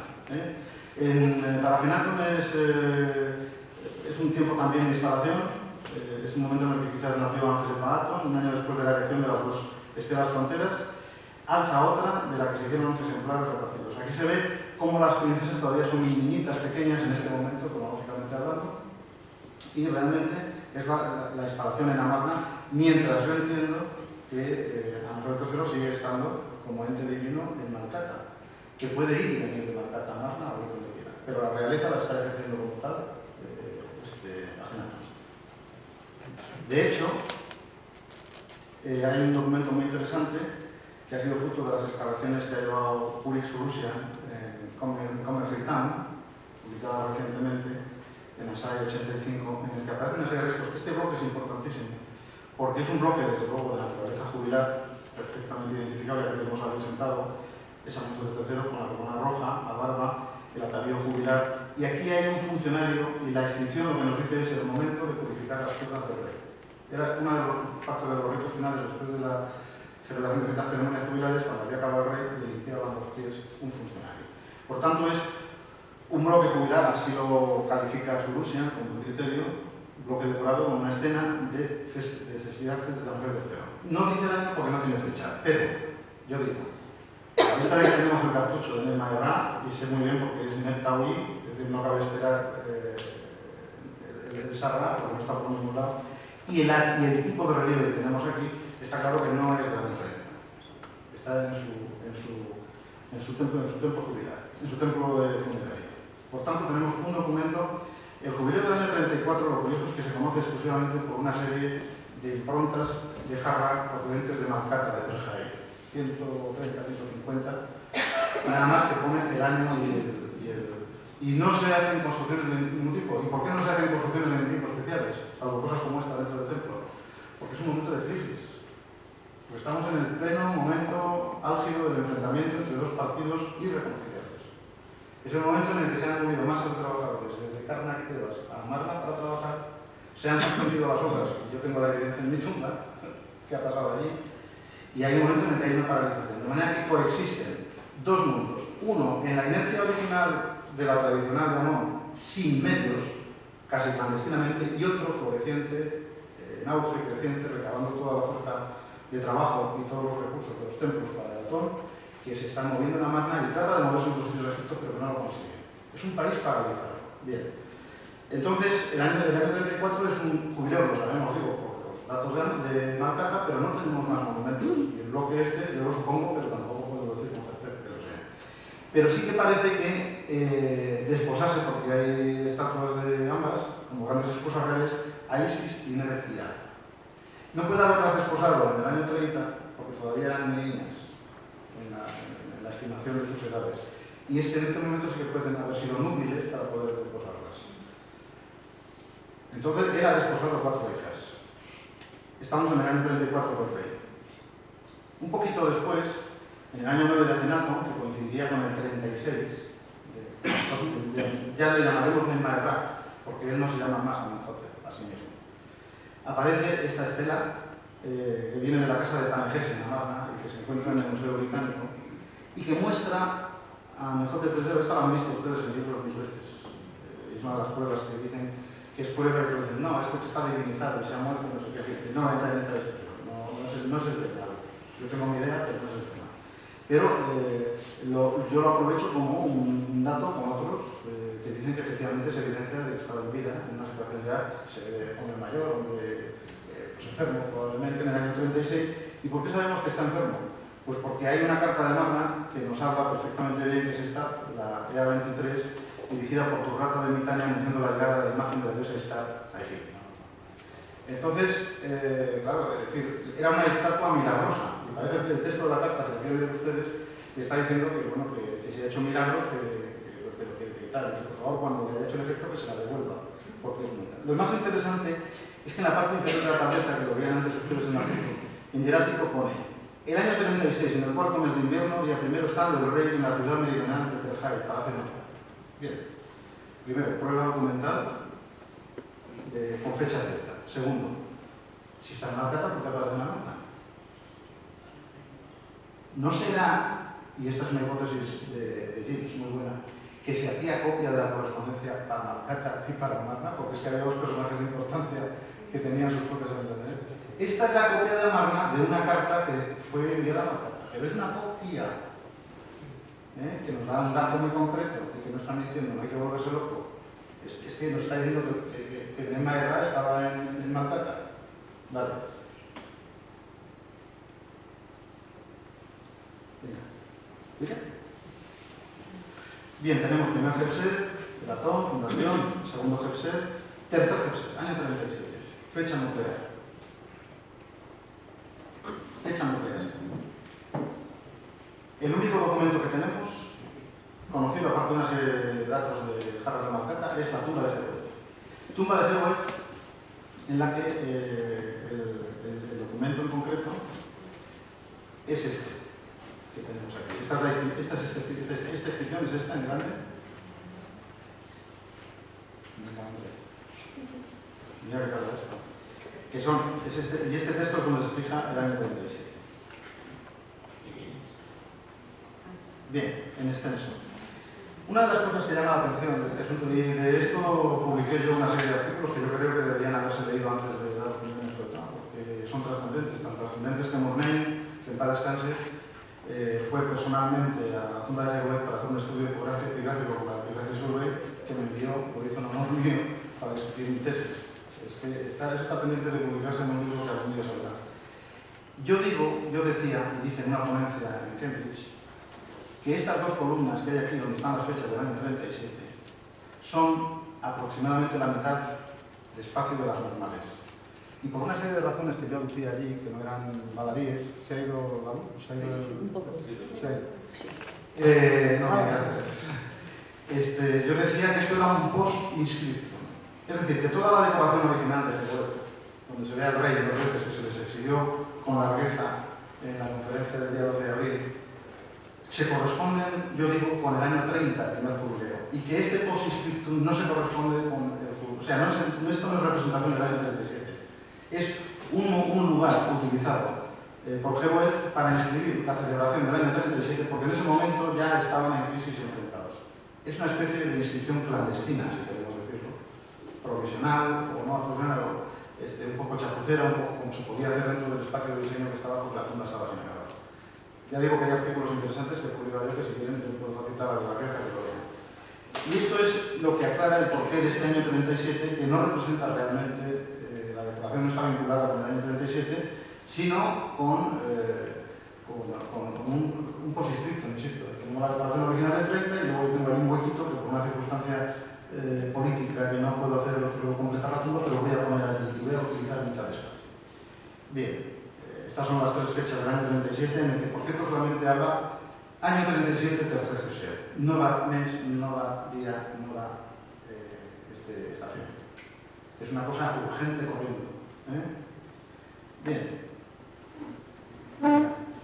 Lo más importante, otro dato importante que tenemos que ver, es que los nombres didácticos de Platón, que tenemos aquí la primera versión, como he dicho antes, decíamos que es el rasgo Arcti, que se regocija en el horizonte, en su nombre de Shu o de luz, que está en el disco. Este es el primer nombre didáctico de Platón, que es del año 1 al 9, y coincide con los 28 al 37, y en él se incluyen los Jepser primero y segundo, 30 y 34. El segundo dice que viva el disco, que viva Ra, el que rige los dos horizontes, el que se regocija en el horizonte, en su nombre del Padre que viene en el Atón. El Padre que viene en el Atón quiere decir algo como que probablemente sea un libro ya, a lo mejor de tercero al disco, y era una de las expresiones clásicas de los textos cuando el faraón moría unirse al sol.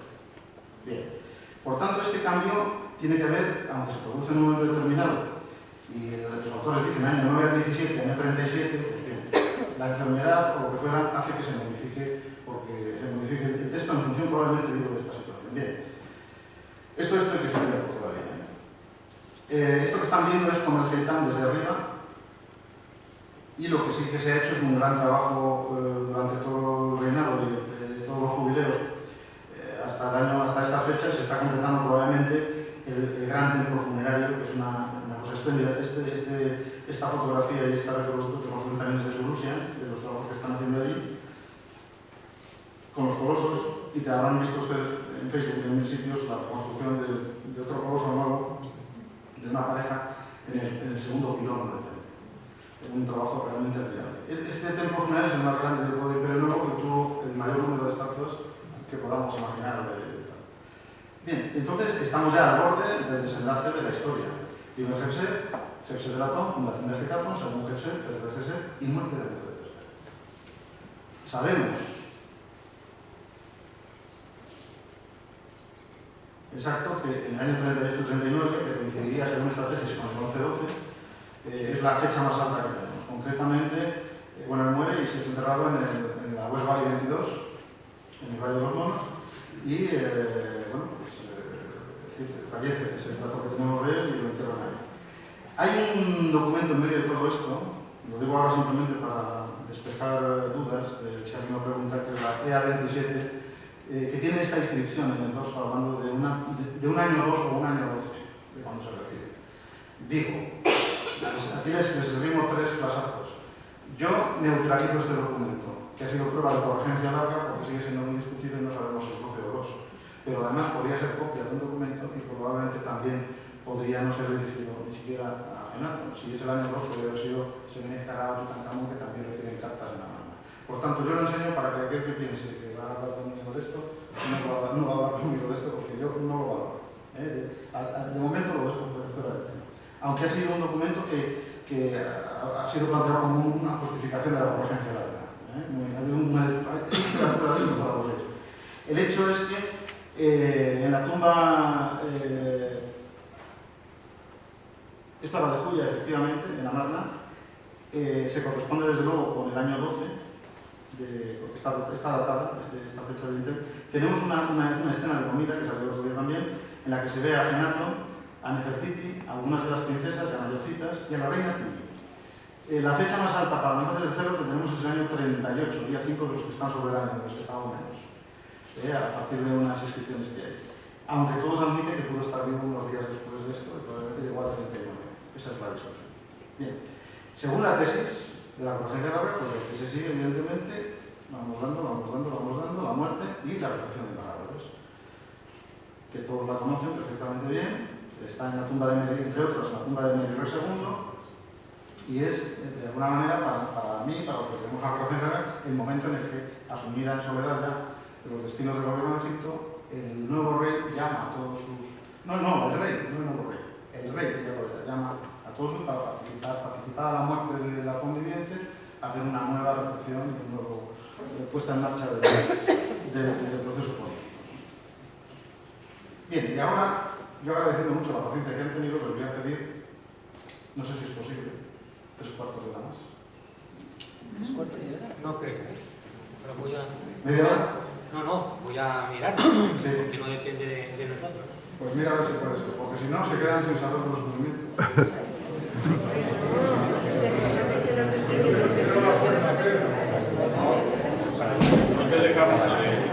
Luego, porque no tengo ningún interés en salir, ya no tengo interés en salir.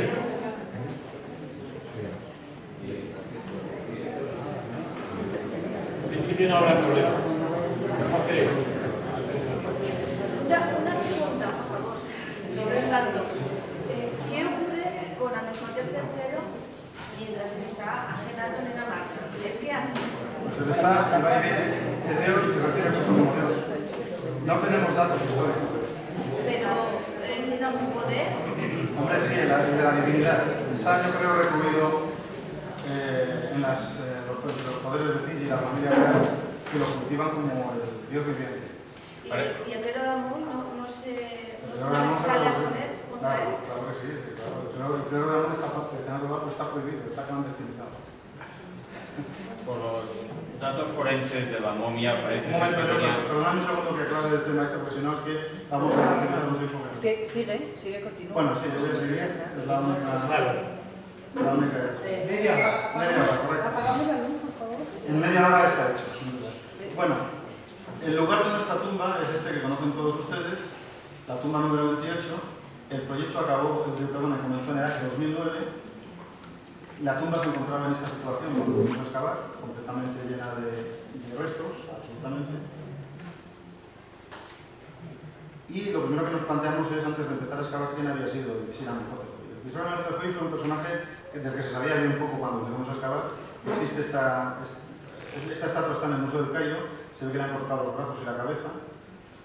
Y es un personaje que no se sabía añadido prácticamente nada de él.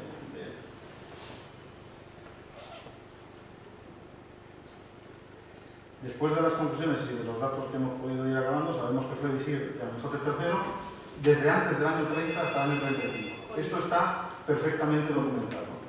30 hasta el 35 de Amenhotep III. Entonces la pregunta que se planteaba inmediatamente, si aceptamos la correscencia larga, es si hubo dos visires.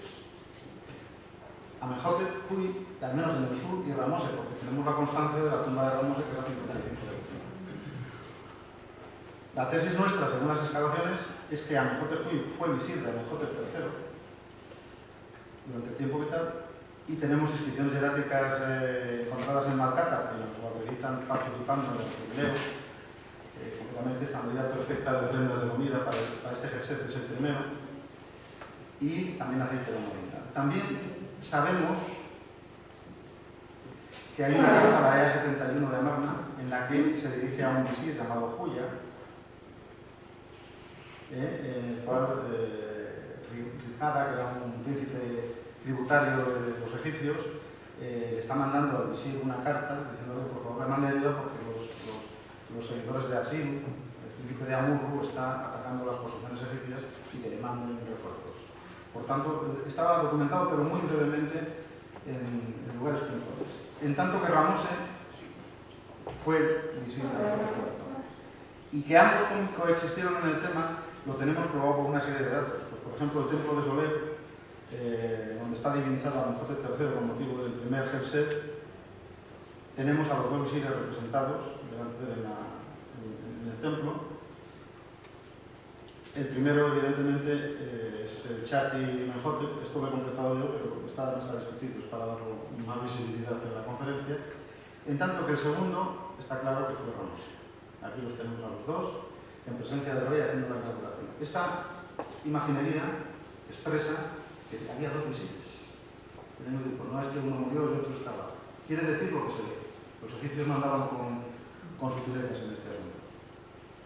Bien, explicando estas dos situaciones, lo que hace es que la excavación te hace ser más atento a las cosas. Entonces tenemos aquí una representación de un panel de la decoración de Ramose de Urna y un trozo de la inscripción de la capilla nuestra, en el cual encontramos un tema muy interesante.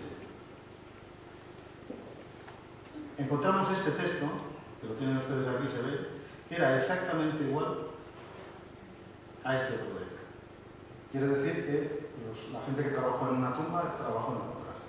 Y por si esto fuera dudoso, este texto que lo tienen aquí en extenso tenía un error gramatical importante, porque esta serpiente que tenemos aquí estaba mal interpretada, debía ser la zuela, porque la palabra a la que se refiere el texto son la palabra es nud, ungüento. Quiere decir que el señor que decoró la pared en el Sovisir con un papiro hierático interpretó mal la lectura hierática y cometió el mismo error en Amenhotep y en Ramose. Exactamente el mismo. La tipología de los relieves y la época, digamos, del momento cronológico de las dos tumbas confirman esta tesis. Este es un dato muy interesante. De otra parte, en la tumba de Ramose tenemos esta representación, está inacabada, como saben. Está la publicación de Davis, donde se ve un visir delante de la puerta de la tumba misma de Ramose, con dos funcionarios haciendo ofrendas funerarias. La pregunta nuestra es si sobrevivió a Amenhotep a Ramose, porque lo que sí que sabemos, todavía no lo sabemos seguro, pero sí que sabemos que en el año 31 Amenhotep, Visir Amenhotep, comparece en el templo de Amenhotep, hijo de Hapi, para hacer la inauguración con Amenhotep III, pero no comparece a Ramose. Esto puede ser o bien porque Ramose ha desaparecido, o bien porque la tesis que estamos diciendo de que había dos visires con dos competencias es buena. En el año 31 Amenhotep lleva a su visir, no al visir de su. Este es el decreto que hay en el británico de la fundación del templo de Amenhotep III. Este es uno de los documentos que nos datan a Amenhotep Hui en el año 31. Por otra parte, en la guerra de Silsila hay una serie de inscripciones. Estuvo trabajando en las canteras, en unas capillas que están hoy destruidas, pero que este dibujo se hizo por Víctor Loret en sus notas de inspección a principios del siglo XX, donde hay una serie de textos importantísimos. Uno de ellos es del año 35 de Amenhotep III, en el que nos habla de que están haciendo obras de extracción de piedra para el templo de Amón de Carnas. El año 35. Quiero decir que si la tesis de la corregencia es cierta, y creo que lo es, ahora lo veremos, este señor está contracorriente, siguiendo trabajando para Amón, cuando ya se ha puesto en marcha todo el fenómeno de la divinización de Amenhotep III como Amón de Ra y Satón viviente. Esto tiene que poner nervioso o furioso al rey, a quien sea en la Casa Real, tiene que decir, este señor que está haciendo. Él sigue trabajando como visir, pero sigue trabajando como visir por cuenta del clero de Amón para perpetuar la imagen del rey como el rey ordinario. Bien, lo tenemos muy claro. Y hay otra inscripción también, que es esta también, donde está Aurora del año 35, perfectamente, en la que nos da una serie de datos curiosísimos, el texto. Es un texto equívoco, en el sentido de que hace creer que está trabajando para el rey, para su padre, que es el dios solar, y en el fondo lo que está hablando es de Amón. Y sin embargo hay una línea aquí interesantísima. Verdaderamente este gran rey, se refiere a Enma de Re, ha concebido el plan para buscar la imagen sagrada de Arcón. Esto entronca con otro hallazgo nuestro. Esto quiere decir, en breve, que el visir estaba cumplimentando las órdenes que le daban, formalmente las cumplimentaba, pero dentro de su intención seguía sirviendo a Amón y trataba de hacer la consideración de que Amenhotep III era el hijo de la carne de Amón, y porque hay inscripciones de este tipo aquí que lo prueban. Esta inscripción, verdaderamente este gran rey ha concebido el plan para buscar la imagen sagrada de Amón, es algo importante, muy importante, porque nos daría la pista de que incluso nuestro visir probablemente estuvo trabajando en la construcción de la tumba de Amenhotep III. Esto forma parte de una ponencia que presentamos en el Noble hace ya unos años. En el Valle Occidental existe un fenómeno de topografía sagrada, que es un halcón, que está de forma natural, voy para atrás, un halcón, aquí lo pueden ver la imagen. Yo lo he resaltado en Adobe simplemente para que resulte más notorio, con esta forma natural que es un otro jeroglífico. Está al fondo del wadi, esto está roto, esto probablemente está hecho por mano del hombre, que en el fondo lo que tenemos es un fenómeno de topografía sagrada que se ve perfectamente bien.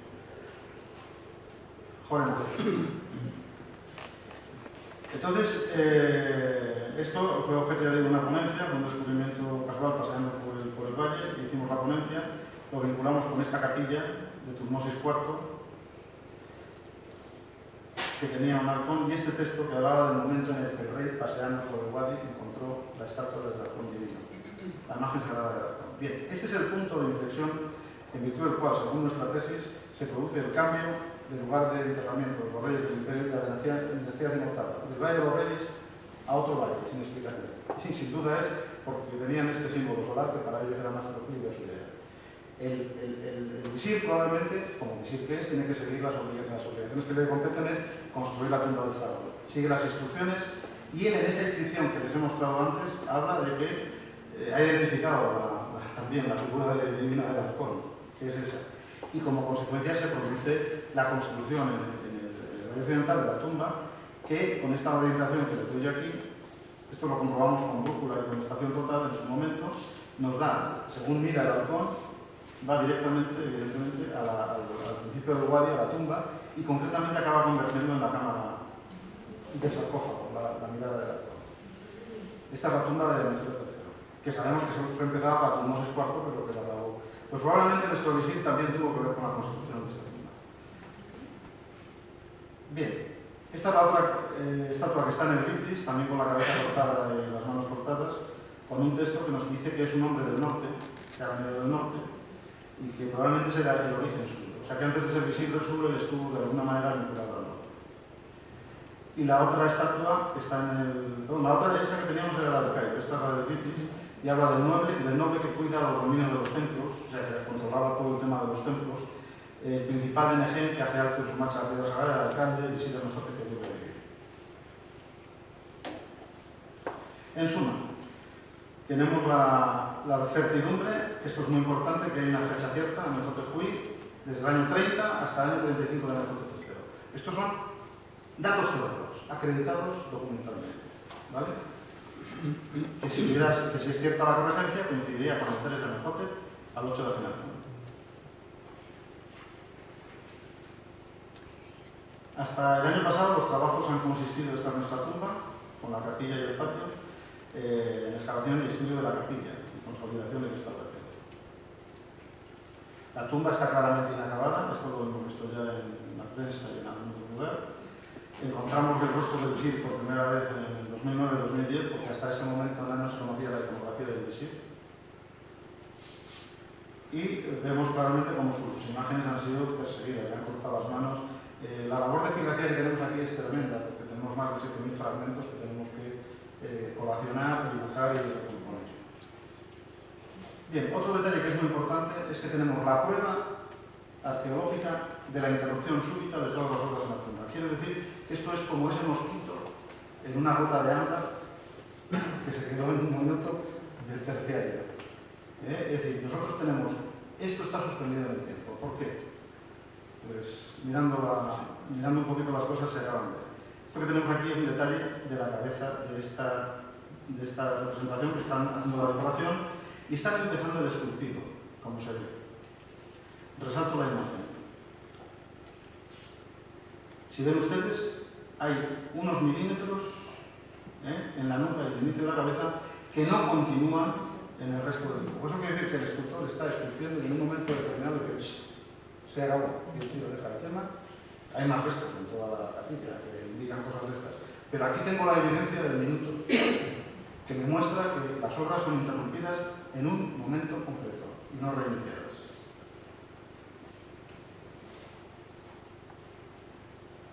Bien, los descubrimientos que hemos hecho, aparte de este descubrimiento. En el año 2010 encontramos esta columna, en las campañas 2010 y 2011, la primera columna dedicada a Mezote III, y nos da la primera inscripción, que esto es importante, este trozo, hablando del hijo de Ra que aparece en la Chenchat. La Chenchat es ese edificio que les había mostrado yo antes en Conde Samar, pabellón de las apariciones.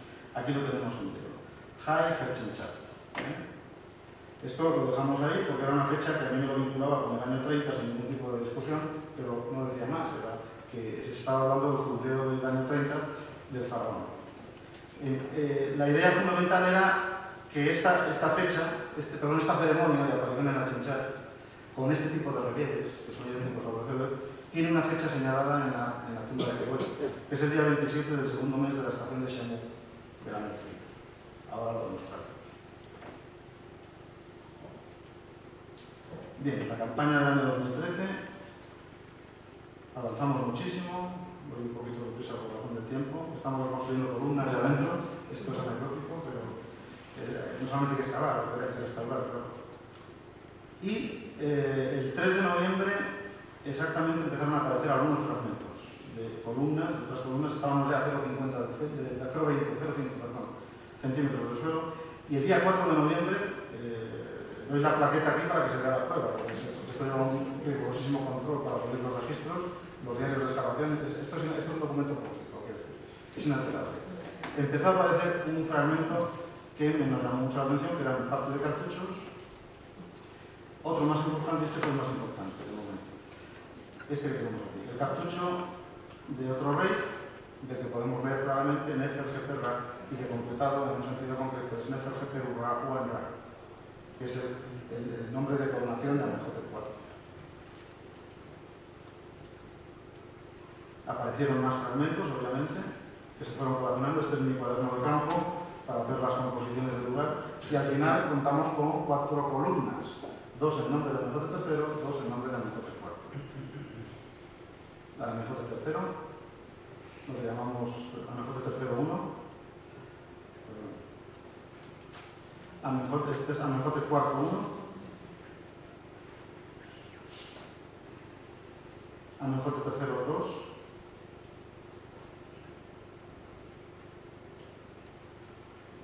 y Amenhotep IV 2. Es decir, tenemos 4 columnas, las únicas acabadas en la decoración de la capilla, pues como digo, se interrumpieron, que quedaban en esta disposición que tenemos aquí. La primera columna,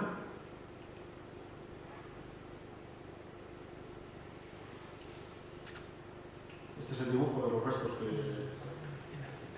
que estaban en el fuste, con la lectura, referido a Amenhotep III, y que nos lo señala como regente de los 9 arcos, y luego después el que aparece en la chinchana.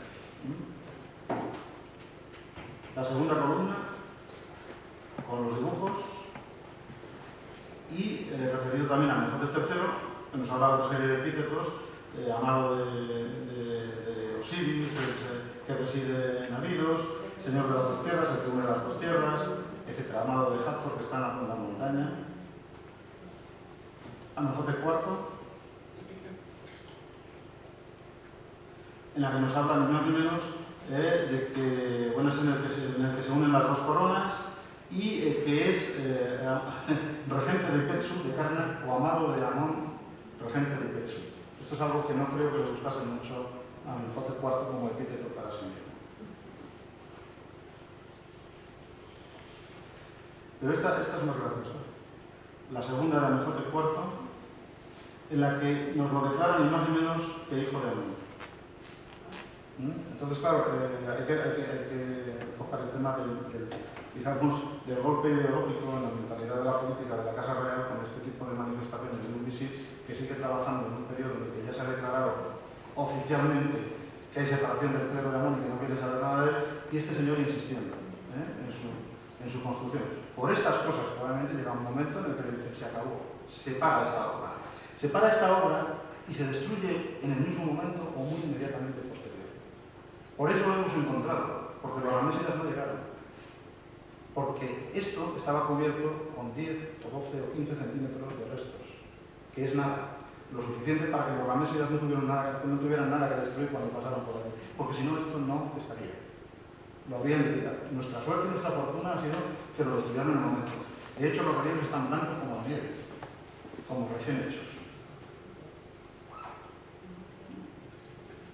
Bien, desde el punto de vista de la prueba, hay una cosa que es clara. Ninguna otra tumba en Tebas, excepto la de Osiris, recoge representación de nombre de los dos reyes, padre e hijo, coronados con los nombres de hijo de Ra y rey del Alto y Bajo Egipto en los fustes de varias columnas en el mismo espacio, seguidas una de otras. Esto es lo que se llama en arqueología y en historiografía un unicum.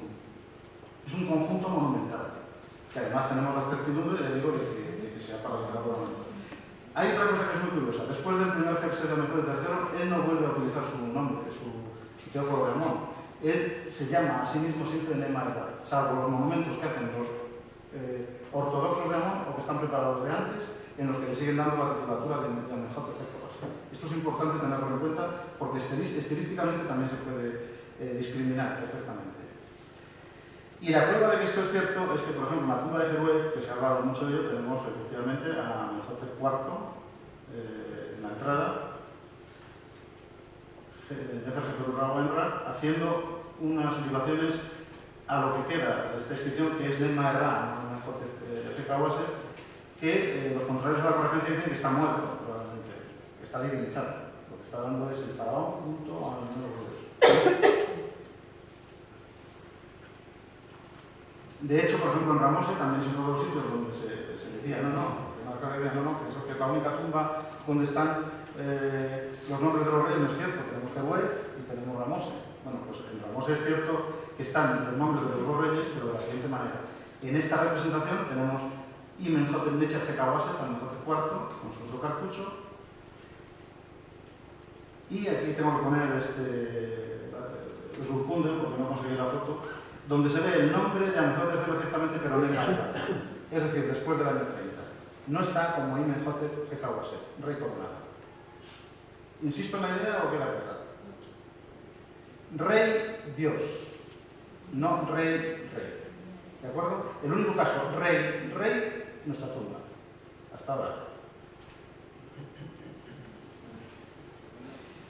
Bien, más ejemplos. Pues en la tumba de Jerusalén tenemos Amenhotep IV y siempre separado lo suficiente. La cuestión más importante que nos da la idea es que en la tumba de Jerusalén resulta que hay una inscripción importantísima que coincide con la nuestra de la columna, esta que es la aparición sobre la Chenchar, que la tenemos en dos puntos en esta inscripción. Ahí arriba y detrás. Si la quieren leer. La traducción es la misma. Jefet Chenchar. Cuando el rey estaba sobre la Chenchar. Esta escena, perdón por ir deprisa porque es que el tiempo apremia, está inmediatamente pegada a esta otra inscripción donde se ve a Amenhotep III y me parece que es Maat en este caso, o Hathor, perdón, enfrente de la inscripción que hace referencia a la navegación del lago, pero al día de la Chenchar, que es exactamente el año 30, segundo mes de Semú, día 27. Luego, cuando a mí me hablen en un sitio de la aparición sobre la Chenchar y me hablan en otro sitio de la aparición sobre la Chenchar con la fecha en que se está haciendo esa aparición, yo tengo todo el derecho legítimo a interpretar que mi aparición en la Chenchar se celebra en el mismo día y está haciendo referencia a la misma ceremonia. Por tanto, esta fecha existe. El texto in extenso además nos habla de más cosas.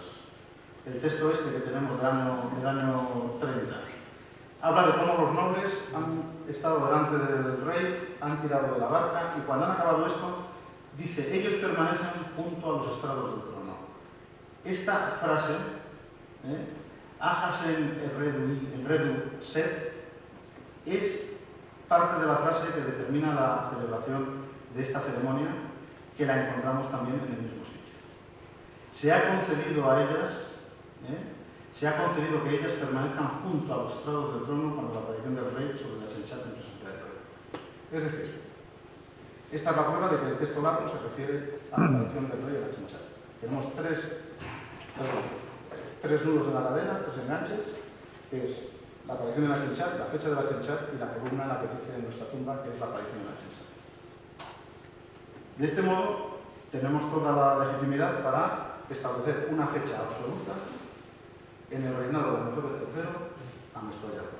Tenemos protocolo de los reyes como gobernantes del Reino de Egipto, una fecha, el día 27 del segundo mes de Semú del año 30, y un lugar, la capilla del visir.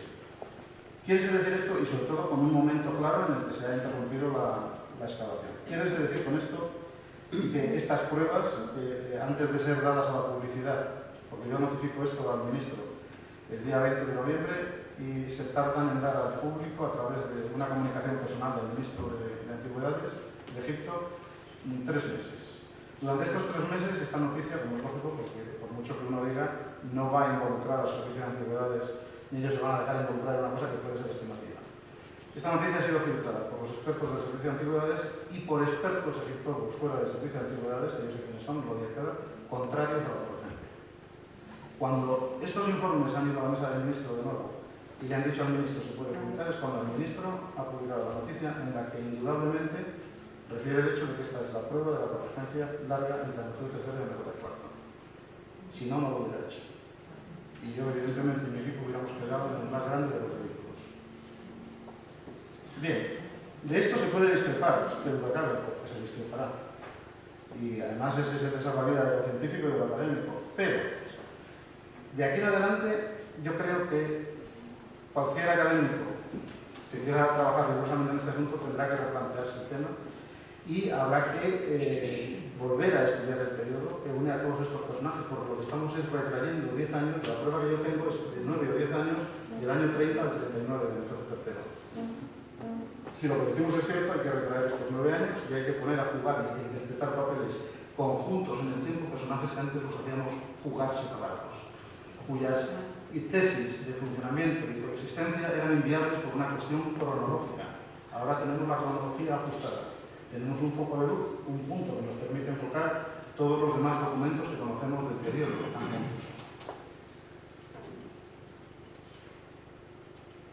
y con certidumbre. Se impone una revisión de los acontecimientos históricos de los periodos de Menhotep III a Akhenaton y Tutankamón, en lo que concierne. Porque además estamos hablando de la primera revolución de la historia y de la creación del monoteísmo, no es cosa pequeña. Bien, y ahora yo concluyo con un ejemplo de los que podrían suceder. Este relieve lo tenemos en el templo de Luxor. Está hecho en el tiempo de Tutankamón y usurpado por Horemheb, pero aquí lo que tenemos es algo muy interesante, y no es el único, hay muchos más, en los que se nos dice que él permanece establemente como hijo del rey del Alto y Bajo Egipto, Nel-la-Erra. Este es Tutankamón, aunque está usurpado. Nefertiti, dotado de vida, establemente unido a su padre, el rey del Alto y Bajo Egipto, Nel-la-Erra. Como este tenemos muchos documentos que hasta ahora han sido descartados, un ejemplo, simplemente porque decían, lógicamente es inviable. Luego, no, esto es una cosa simbólica. Es que ellos cuando decían Itef, estaban hablando tanto de padre cuanto de ancestro. No. Si dice Itef, quiere decir Itef. Porque también hay instituciones que dicen Itef, el padre del padre.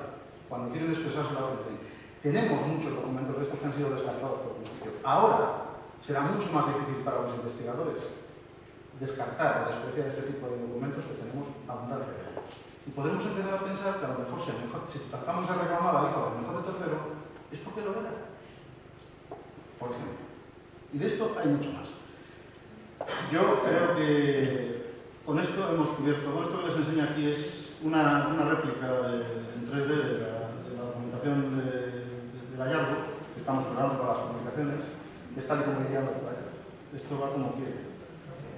Que es tal como irían las columnas con los textos, como ven ustedes aquí.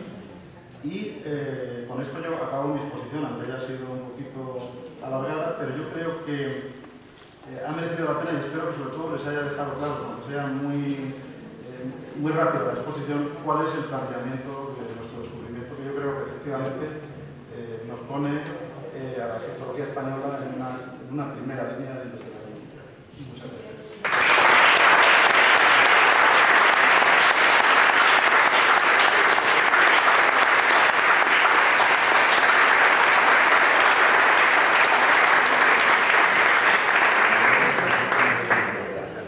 Yo duermo aquí. Quiero decir, yo sé que hoy habría tantas preguntas para hacer y no ha sido mi intención en modo alguno agotar el tiempo para que no haya preguntas, en modo alguno. Tenemos 3 minutos, porque me han dicho media hora, que eran 9. Ponnos la tabla esa con las 2 columnas de los años, que el paralelismo de... Pero perdóname, hazme la pregunta, tenemos 3 minutos. Hazme la pregunta y te pongo que Es que quiere hacer una foto. una foto, vale. Bueno, mientras tanto, si alguien tiene alguna cuestión, yo con gusto. ¿Hay alguna cuestión?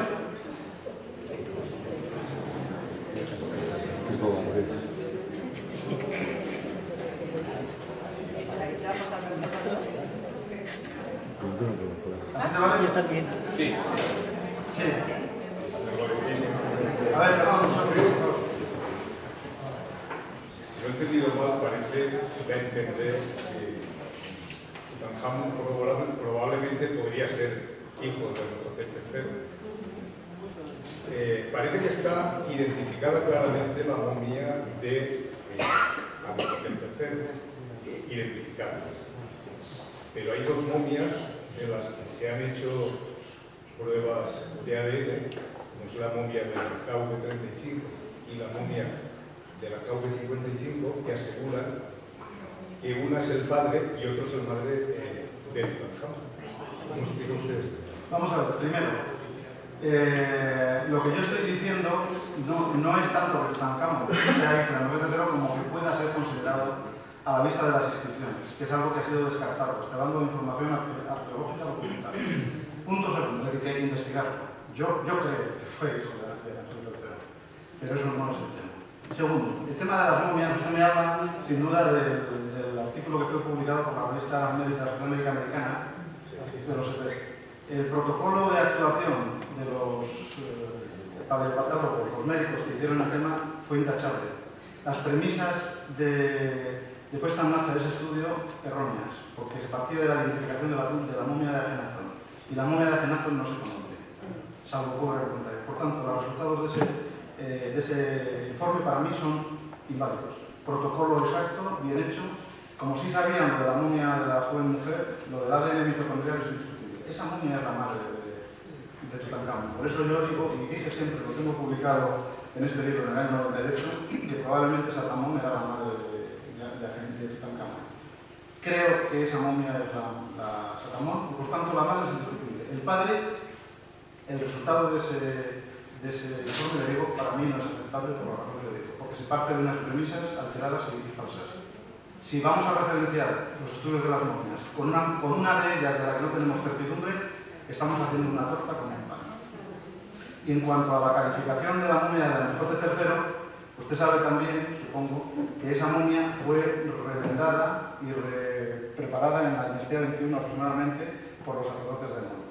Y hay dudas razonables de que esa momia pudiera ser la propia de Amenhotep III. Por tanto, hasta que exámenes clínicos y médicos más fehacientes, que son muy buenos, nos puedan establecer el parentesco desde un punto de vista biológico de esos grupos de momias, lo cual daría un resultado, yo me reservo el derecho de decir que las inscripciones en las que Tutankamón se proclama hijo de Amenhotep III probablemente haya que tomarlas al pie de la letra.